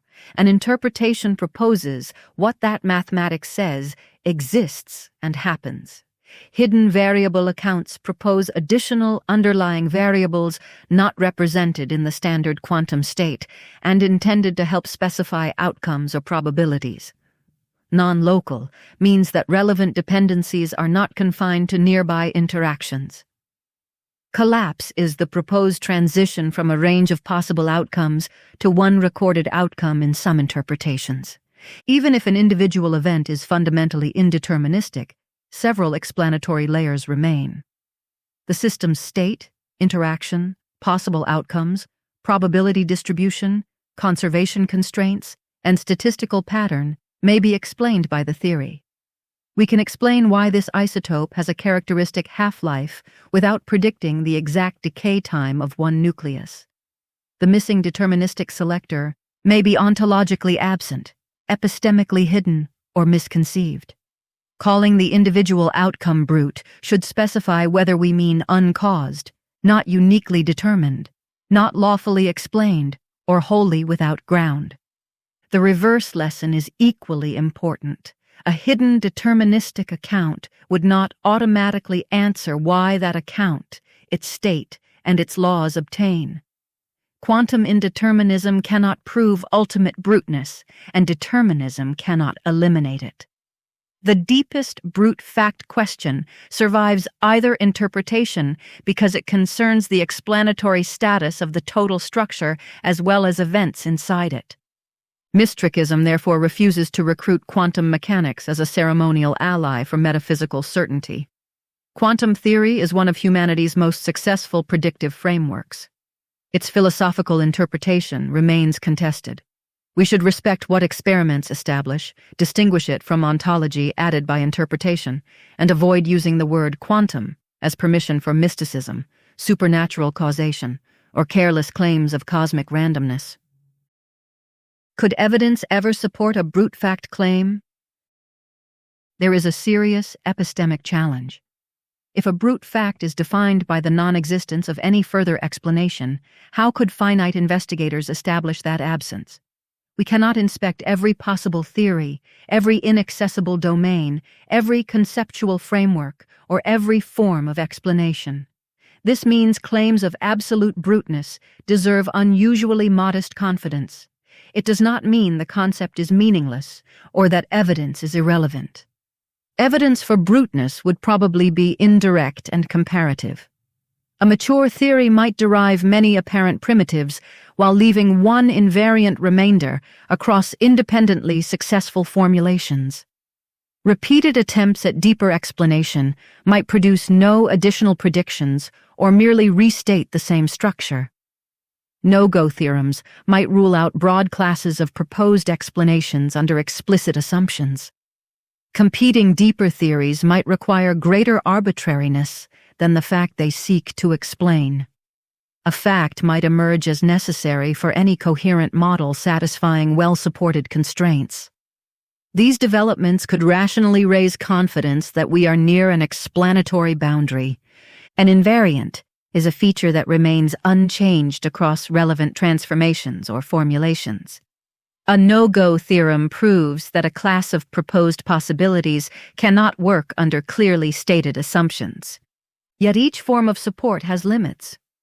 A no-go theorem rules out possibilities only under its premises. Invariance across current theories may reflect shared assumptions. Failure after centuries can be significant without proving eternal failure. Simplicity depends partly upon representation. A claim of necessity may conceal an unexamined modal framework. Scientific honesty therefore requires calibrated language. Currently primitive, no deeper explanation is known. Strong evidence constrains available accounts, or bruteness is the best present interpretation, may be justified long before there can be no explanation. A modal framework is the set of assumptions used to judge what is possible, impossible, contingent, or necessary. Absence of evidence can count when evidence should be present. If a proposed deeper theory predicts a new particle, correlation, or deviation, and careful searches repeatedly fail, that absence counts against that theory. If a creator hypothesis predicts reliable interventions, clear revelation, or a specific life-friendly structure, and the expected evidence is absent or contradictory, confidence should fall. However, eliminating particular explanations is not the same as establishing that no explanation exists. We may narrow the field without proving emptiness. Evidence against bruteness can be more direct. A successful deeper theory that derives a former primitive, makes novel predictions, survives independent tests, and unifies previously separate facts, shows that the fact was not brute in the claimed respect. This asymmetry matters.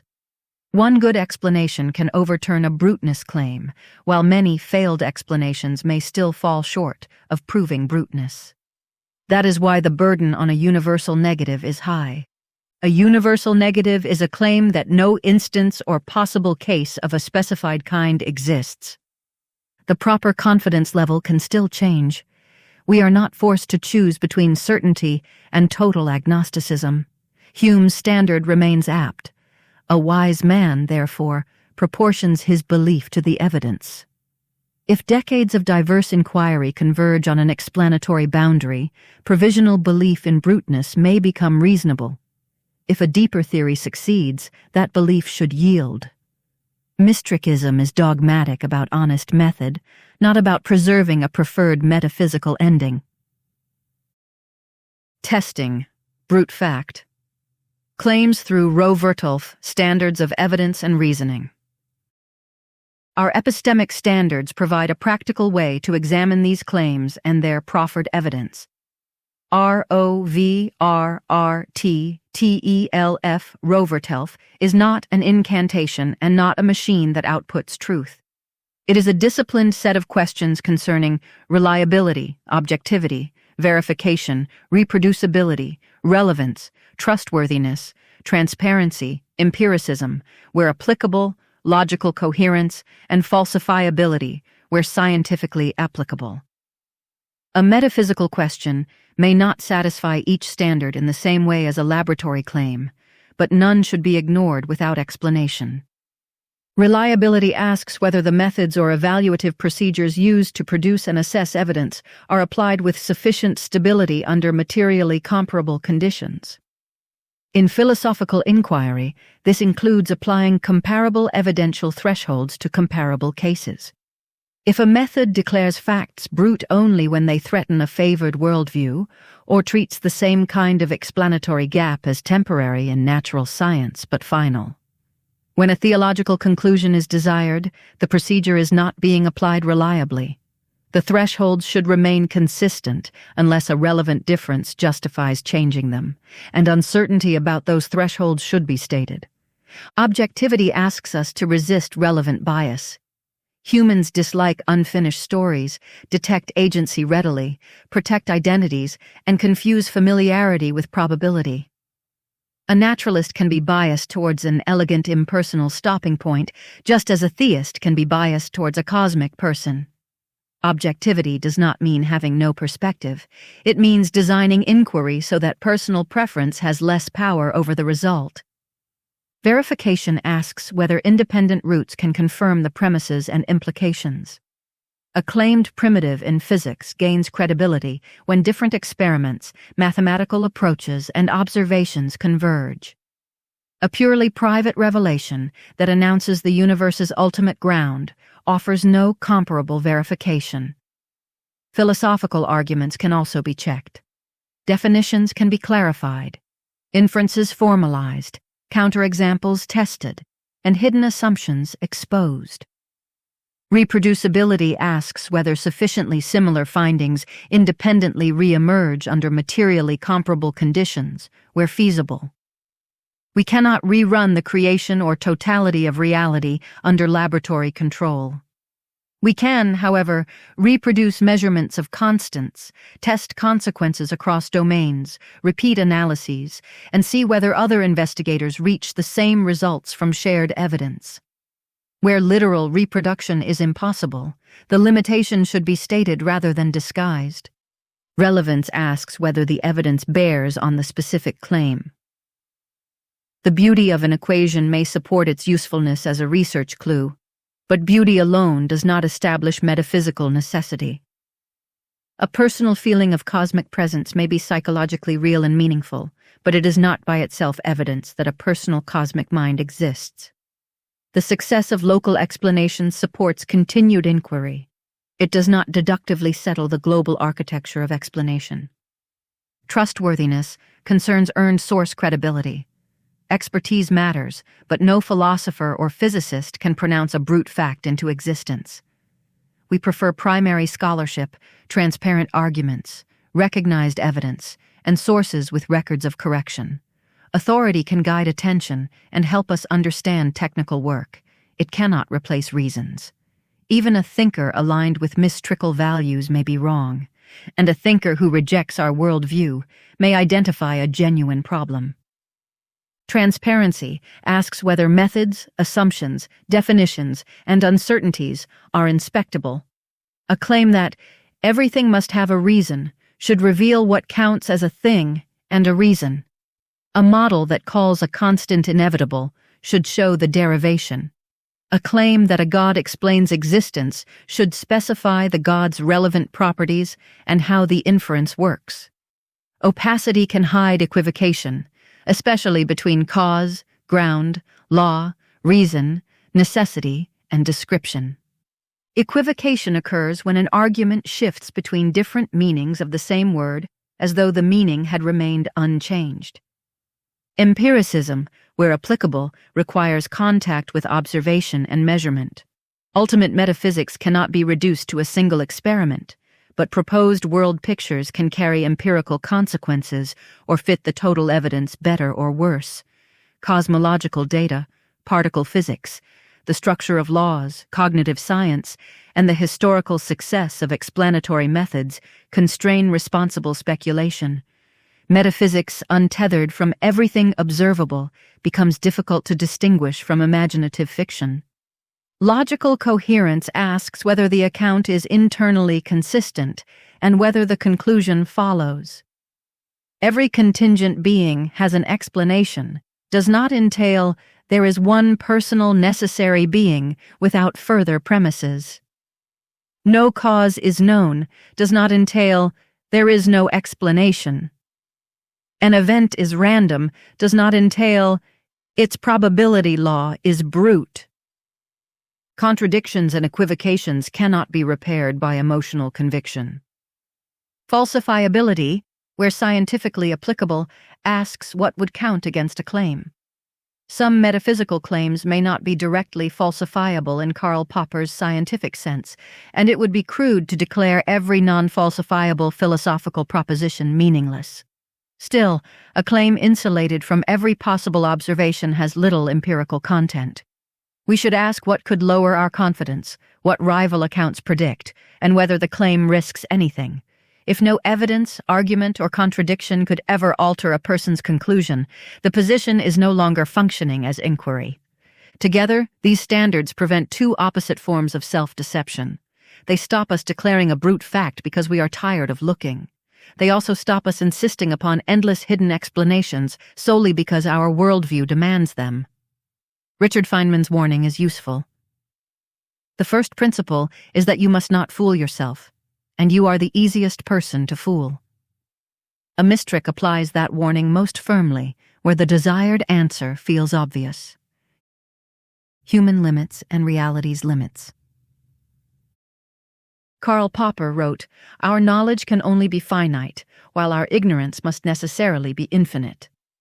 The sentence fits the mystrikal sense of the infinite unknown, provided we hear it as epistemic humility rather than a proof that every unknown is permanently unknowable. At any moment, what we have tested and articulated is finite. The space of unasked questions, unobserved details, possible refinements, and future perspectives extends beyond us. Human limits appear in many forms. Our senses cover narrow ranges. Our working memory is restricted. We seek patterns where none exist and miss patterns that do. We inherit concepts from language and culture. We investigate a tiny, accessible region of a vast cosmos from one historical moment. Instruments extend perception, mathematics extends reasoning, and institutions distribute cognition across people and generations. These extensions are extraordinary, but they do not grant omniscience.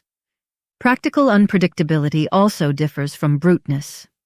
Chaotic systems can be deterministic while becoming unpredictable because minuscule uncertainties grow rapidly. A weather pattern may have a complete causal history even when no feasible measurement permits an exact long-range forecast. Computational irreducibility may require a process to unfold step by step rather than allowing a shortcut. Complexity can overwhelm resources. None of these cases shows that no explanation exists. Formal limits must also be handled carefully. Gödel's incompleteness theorems establish profound results about sufficiently expressive formal systems. They do not casually prove that the physical universe is inexplicable, that human minds transcend nature, or that every worldview is equally valid. Undecidability results can establish limits for classes of procedures under defined assumptions. Applying them to cosmology requires an argument, not a metaphor. Mystrikism respects technical limits too much to turn them into slogans. Undecidability means that no single rule-governed procedure can correctly decide every case within a specified class of problems. There may also be observational horizons, destroyed information, underdetermination between empirically equivalent models, and phenomena requiring energies or timescales unavailable to us. If two total theories made exactly the same possible observations for beings like us, evidence might never select between them. One could still be true. Epistemic underdetermination would not make both realities actual, and it would not establish that the underlying fact is brute. It would establish a limit on our warrant. An observational horizon is a boundary beyond which information cannot reach an observer. Underdetermination occurs when the available evidence fits more than one competing theory. Empirically equivalent models make the same observable predictions, even if they describe reality differently. This is why T.H. Huxley's counsel remains mystrikal in spirit. Sit down before fact as a little child. The point is not intellectual submission to authority. It is willingness to release cherished expectations when reality resists them. If explanation proves deeper than we imagined, we follow it. If a genuine boundary is established, we accept it. If the boundary remains unknowable, we say so. Humility is not the belief that humans are worthless. It is accurate scale. Scientific honesty and the language of confidence. Language can either preserve or destroy the distinction between evidence and certainty. "We have no explanation" is often warranted. "No explanation is currently known" is clearer. This parameter is fundamental in the Standard Model, states a theoretical role. This parameter is metaphysically brute, makes a much stronger claim. "The event has no deterministic cause" under this interpretation is not the same as "the event has no explanation of any kind." Mystrikism prefers the least inflated sentence that faithfully reports the evidence. This is not timid writing. Precision can be forceful. We can say that a supernatural explanation has not earned belief. that a particular cosmological argument is invalid, or that a model conflicts with evidence. We can hold firm provisional positions. What we must not do is convert confidence into infallibility by deleting qualifiers that carry real logical weight. Provisional does not mean weak, indecisive, or endlessly neutral. The belief that Earth orbits the Sun is provisional in the broad scientific sense that all empirical conclusions remain answerable to reality, but it is extraordinarily well supported. The claim that a specific deity designed the constants may not be ruled out by bare logic while remaining evidentially poor. Conceivability is cheap. Rational confidence depends on comparative support. Scientific honesty also requires us to record where philosophical judgment enters. Data may constrain a constant without deciding whether laws govern or describe. A model may predict observations without settling its ontology. An argument may be valid while one premise remains controversial. We should identify these joints instead of presenting an integrated conclusion as a direct photograph of reality. Albert Einstein once remarked, regarding the intelligibility of the world, "The fact that it is comprehensible is a miracle." In context, miracle need not mean supernatural intervention. It expresses astonishment that mathematical thought and observation reveal stable structure at all. A mystic can share that astonishment through naturalized spirituality while refusing to turn wonder into proof. The success of understanding is remarkable. Its extent remains an empirical and philosophical question. Justice and the danger of convenient bruteness. Brute facts can sound remote from ethics, but the language of inexplicability has practical consequences. People often call a condition just the way things are when they have not investigated whose interests the condition serves, what causes sustain it, or whether it can be changed. Poverty, racial inequality, gendered violence, disability exclusion, ecological damage, addiction, and disease have all been treated at times as natural inevitabilities or defects of individual character. Such declarations can protect injustice by disguising remediable causes as permanent reality. In clinical usage, idiopathic generally means that no cause has been identified. It does not establish that the condition has no cause or that no future investigation could reveal one. The distinction influences research and care. If clinicians treated every unexplained syndrome as brute, patients would be abandoned at the boundary of current knowledge. If they instead pretend certainty, patients can be harmed by confident misdiagnosis. Justice and scientific honesty converge in the middle. Acknowledge uncertainty, continue appropriate investigation, relieve suffering with the best available evidence, and update when new knowledge arrives. The same applies socially. A statistical disparity is not explained merely by calling it natural. We must examine policy, history, environment, access, trauma, incentives, discrimination, measurement, and biological factors where relevant. Nor should ideology dictate that one kind of cause is impossible before evidence is considered. Mystrikism's devotion to justice does not license distortion of facts, and its devotion to science does not license indifference to the beings affected by those facts. Even a genuine brute fact would not dictate our moral response. Suppose, hypothetically, that pain sensitivity rested partly upon a brute law of nature.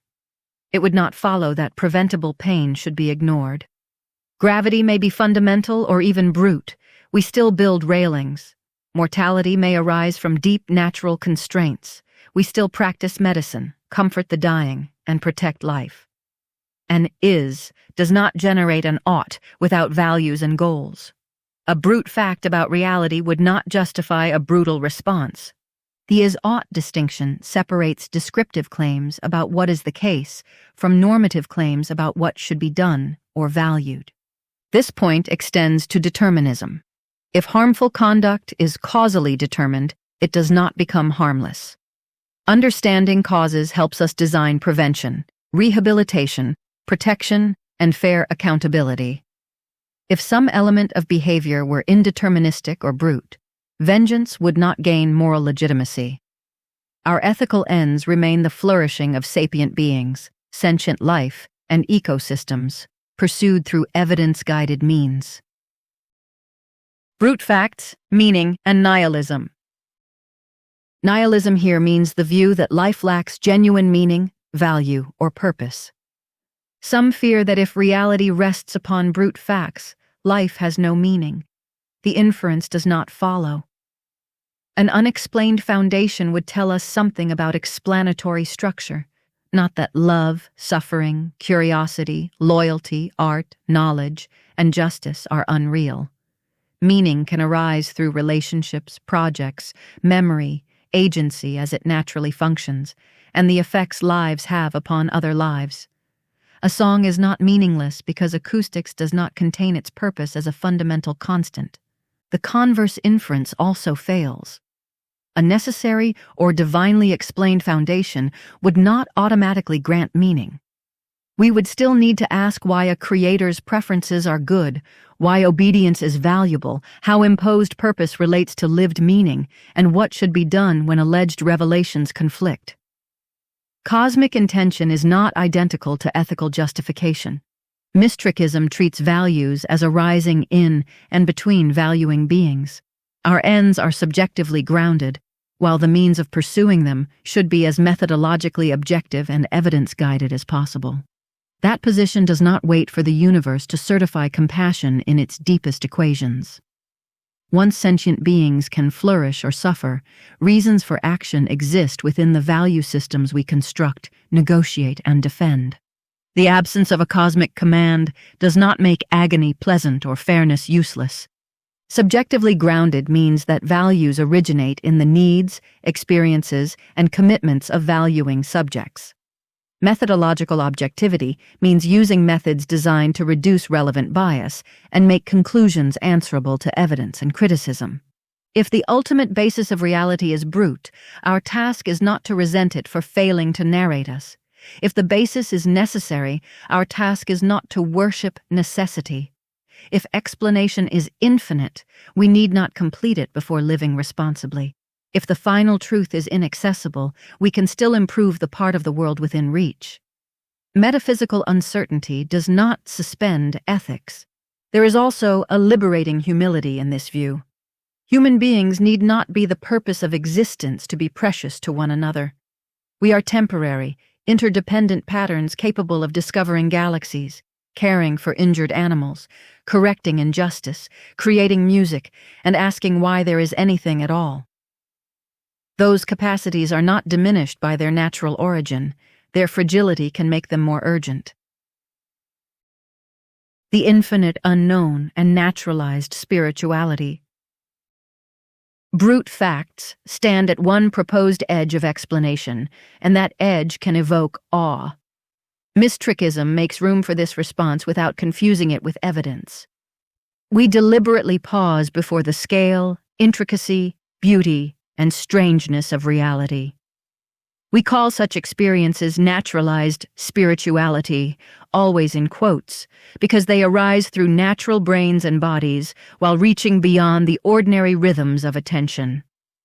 If one day we discovered that reality rests upon a brute structure, the discovery would be intellectually sobering. The structure would not become sacred, conscious, or deserving of worship. It would be a fact to understand as far as possible and accept where understanding genuinely ends. If we discovered an endless explanatory depth, that too would inspire awe. If we discovered necessity, a loop, or an entirely new architecture, the emotional grandeur would not replace the evidence that established it.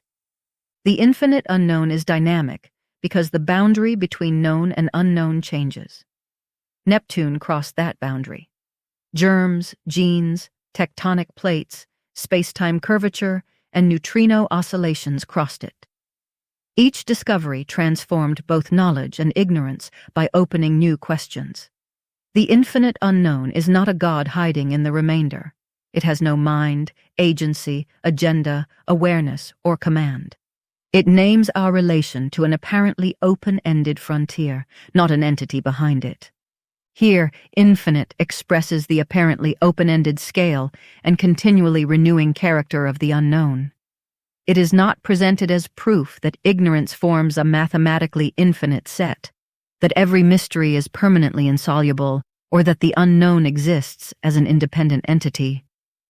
There is a danger in loving mystery so much that we resist explanation, just as there is a danger in loving explanation so much that we pretend to possess it. Mystrikal reverence avoids both. When a mystery yields, we celebrate the knowledge. When it remains, we honor it by refusing counterfeit certainty. Wonder is deepest when it can survive an honest answer. Objection. This is merely fence-sitting. One objection says that suspending judgment among brute foundation, necessity, regress, loop, malformed question, cognitive inaccessibility, and unknown alternatives is evasive. A philosophy, the objection continues, should take a side. My reply is that rational commitment should match evidence. We do take sides where evidence warrants them. We favor naturalistic inquiry over supernatural speculation. We reject the inference from unexplained to inexplicable. We reject unrestricted certainty about sufficient reason. We reject false dilemmas and unsupported divine exemptions. We affirm continued investigation and calibrated confidence. What we do not do is manufacture a final cosmology to satisfy the expectation that every named philosophy must possess one. Suspension of judgment is not an absence of thought. It is a cognitive position about the present balance of reasons, and it needs justification like any other considered position. A jury analogy can illustrate why somebody may withhold a verdict when a case is inadequate, but legal burdens are procedural safeguards rather than a complete model of inquiry. Here, suspension is warranted only if the evidence is genuinely too incomplete, ambiguous, inaccessible, or evenly balanced for a responsible leaning. Future evidence may change that assessment. Mystrikism uses burden of justification for the responsibility of anyone presenting a considered cognitive position as intellectually credible to give reasons proportionate to what that position affirms, rejects, withholds, or leaves undecided. Objection. Science assumes everything has an explanation. Science assumes that searching for regularity, cause, mechanism, and structure is productive. It need not assume as a metaphysical axiom that every fact has a sufficient reason. A scientist can investigate radioactive decay while accepting a theory in which individual outcomes are not determined. A cosmologist can model an initial state without claiming to explain why anything exists. A biologist can explain an adaptation without deriving every historical mutation in advance. The working presumption of intelligibility is justified pragmatically by success. It directs effort and exposes claims to test. If inquiry reached a genuine boundary, science could describe that boundary, its evidence, and its consequences. Acknowledging possible brute facts does not undermine science. Prematurely declaring them would. Pragmatically means in terms of practical consequences, usefulness, or demonstrated success. Objection. A brute fact is irrational. A fact can be unexplained without being logically contradictory. I do not see why it is so is not equivalent to it cannot be so. Irrationality properly characterizes beliefs or inferences that violate standards of reason. Reality itself may contain a fact without a further reason if the strong principle of sufficient reason is false. Calling that possibility irrational assumes the very principle under dispute. This does not make arbitrariness attractive. An unexplained difference raises a legitimate demand for inquiry. If two possibilities appear equally coherent and one obtains, we naturally ask why. Mystrikism shares that impulse. We simply distinguish the force of a question from a guarantee that reality contains the answer we want. Objection. The principle of sufficient reason is self-evident. The principle can feel self-evident because asking why is central to rational life. Yet several apparently self-evident principles have required qualification. Every event having a temporally prior cause, every meaningful proposition being empirically verifiable, or every useful higher-level explanation being straightforwardly replaceable by a presently available microphysical description, can seem obvious under one conception and fail under another. The principle of sufficient reason varies by domain and explanatory relation, which already shows that intuition alone does not select one unrestricted version. We can also ask for the sufficient reason of the principle itself. If it is necessary, that necessity needs demonstration. If it is self-evident, we need criteria that separate genuine self-evidence from psychological compulsion.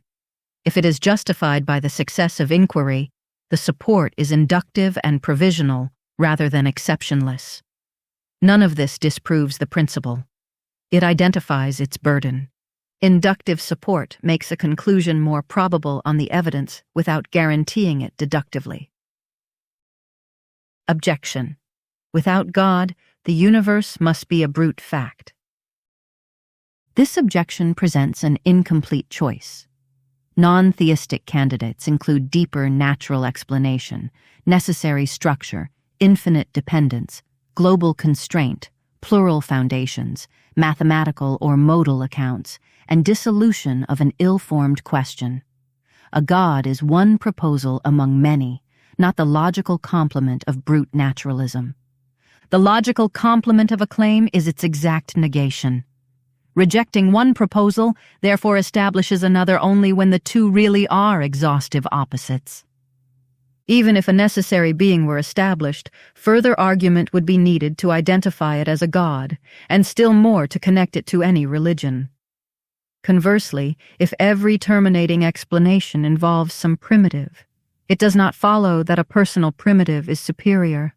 Explanatory merit depends on coherence, evidence, scope, assumptions, and predictive consequences. Objection. If every option ends in mystery, they are equally rational. Ultimate mystery does not erase local evidence. Two medical theories may both leave unanswered questions, while one predicts outcomes and guides effective treatment far better. Newtonian mechanics and astrology both fail to explain why reality exists, but they are not epistemic equals. One tracks physical patterns with extraordinary reliability, the other does not. Naturalism has earned provisional priority because it unifies evidence, supports intervention, permits correction, and makes successful predictions. A specific supernatural account that adds invisible agents without independent support remains weaker even if naturalism has not solved ultimate existence. An incomplete map can be far better than an ornate fiction. Objection. If bruteness cannot be proved, the concept is empty.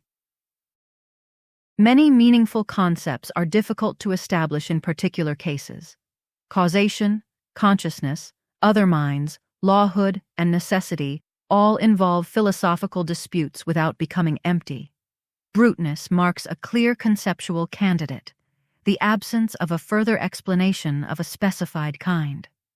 We can reason about its implications, contrast it with epistemic ignorance, and assess indirect evidence. Lawhood means the status of a regularity or principle as a genuine law of nature rather than a mere accidental pattern. The difficulty of proof should alter confidence, not erase the concept. It also warns us to prefer modest claims. This fact is treated as primitive by our best current theory, may be well supported. This fact can have no explanation in any possible framework, may exceed what finite evidence can warrant. The ladder of confidence has more than two rungs. Objection. An infinite regress can never explain anything. An infinite regress can explain local facts if each relation is legitimate. The temperature at each point in an idealized infinite medium can depend upon neighboring conditions without a first point. Whether the entire structure is thereby explained is a further question. Rejecting all infinite explanation by definition would require a reason beyond discomfort with endlessness. At the same time, pointing to infinity does not automatically solve total explanation. An infinite stack of IOUs does not create money, and an infinite chain of copied errors does not create truth. What matters is the nature of the relation and the explanandum. Mystrikism evaluates the structure rather than reacting to the word. Objection. Accepting possible.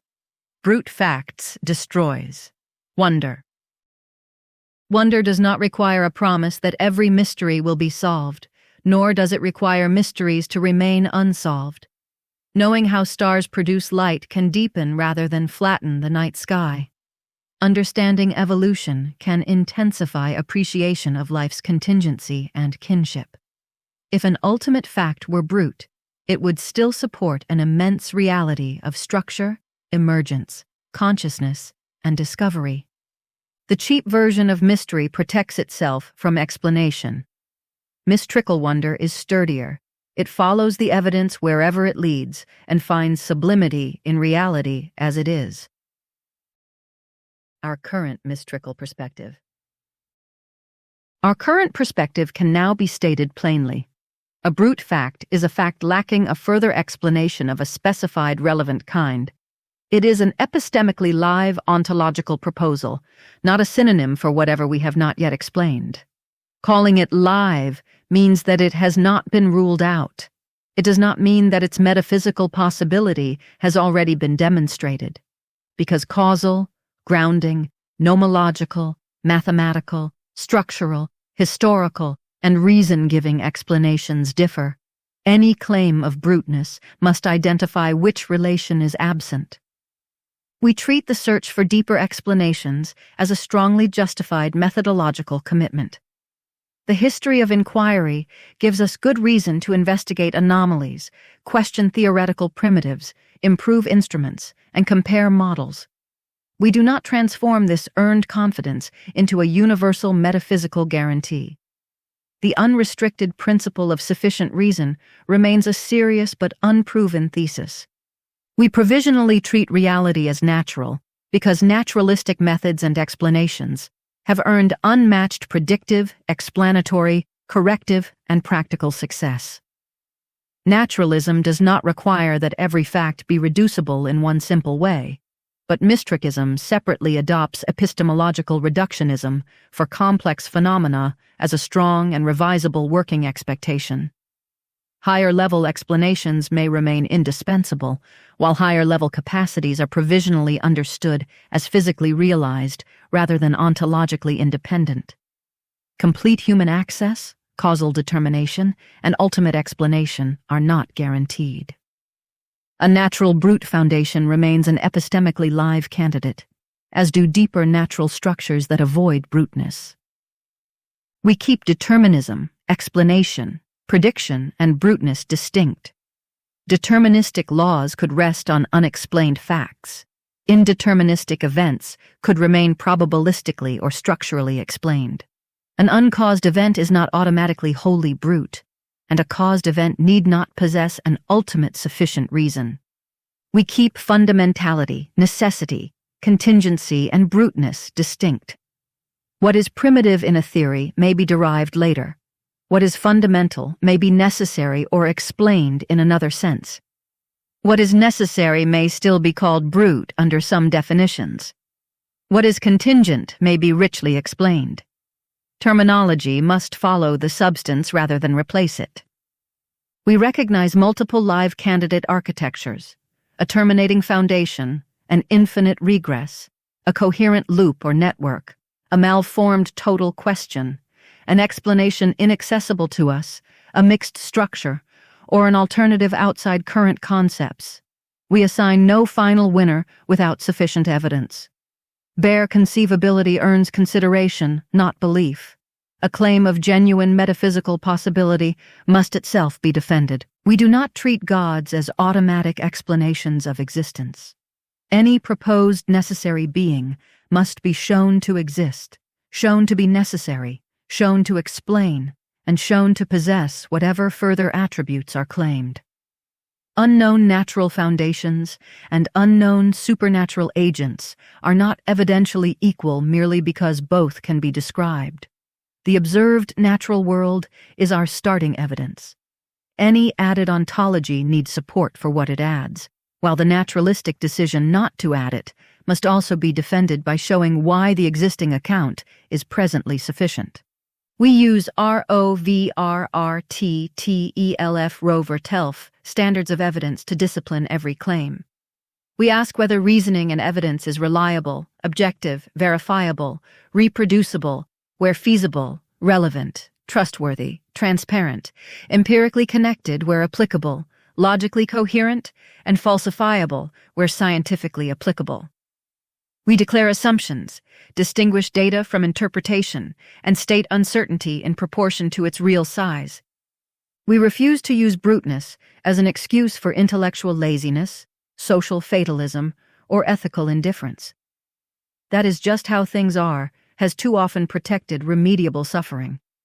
A genuine limit of explanation would not be a limit on compassion, prevention, inquiry, or justice.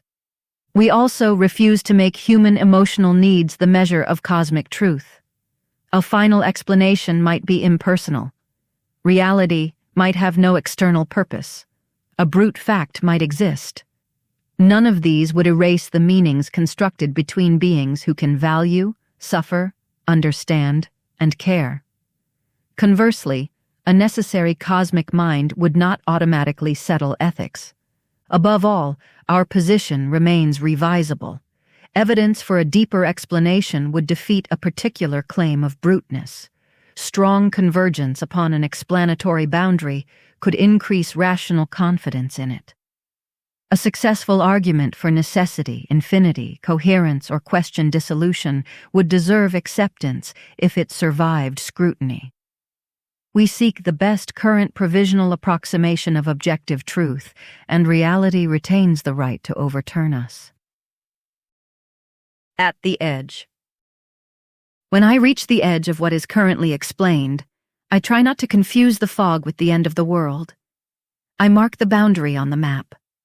I ask whether the instruments failed, whether the concepts are wrong, whether the question contains a false contrast, whether another level of explanation is available, and whether the evidence can distinguish among alternatives.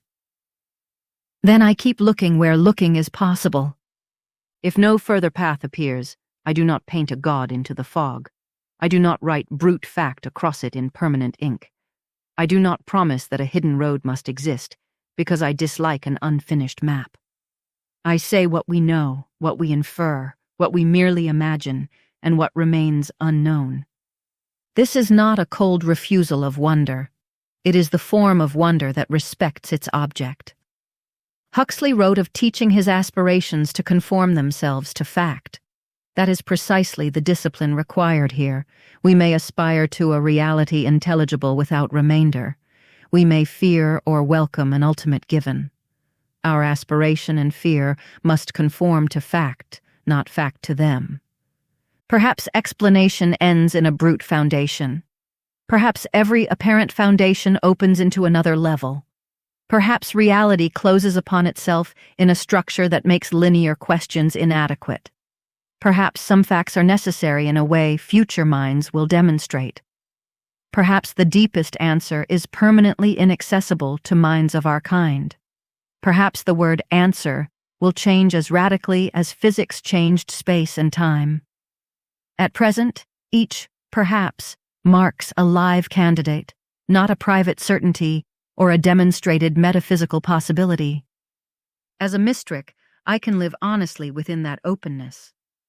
I have no need to turn uncertainty into despair or speculation into doctrine. The unknown gives perspective to human self-importance and invites investigation. The known gives us power and responsibility. Justice tells us what kind of world we should try to build among beings who can flourish and suffer. Scientific honesty tells us how carefully we must listen when reality answers back. If brute facts exist, they are possible limits, not convenient escape hatches. They would be features of reality to accept, because the evidence and argument compelled us, never because inquiry became tiring. If brute facts do not exist, continued inquiry may reveal forms of explanation more subtle than causes, beginnings, or personal reasons. Either way, the mystrical obligation is the same. Remain curious, remain compassionate, proportion belief to support, and allow correction. Reality has the final word. For now, on whether reality itself has a final reason, our most honest word is this: we do not yet know.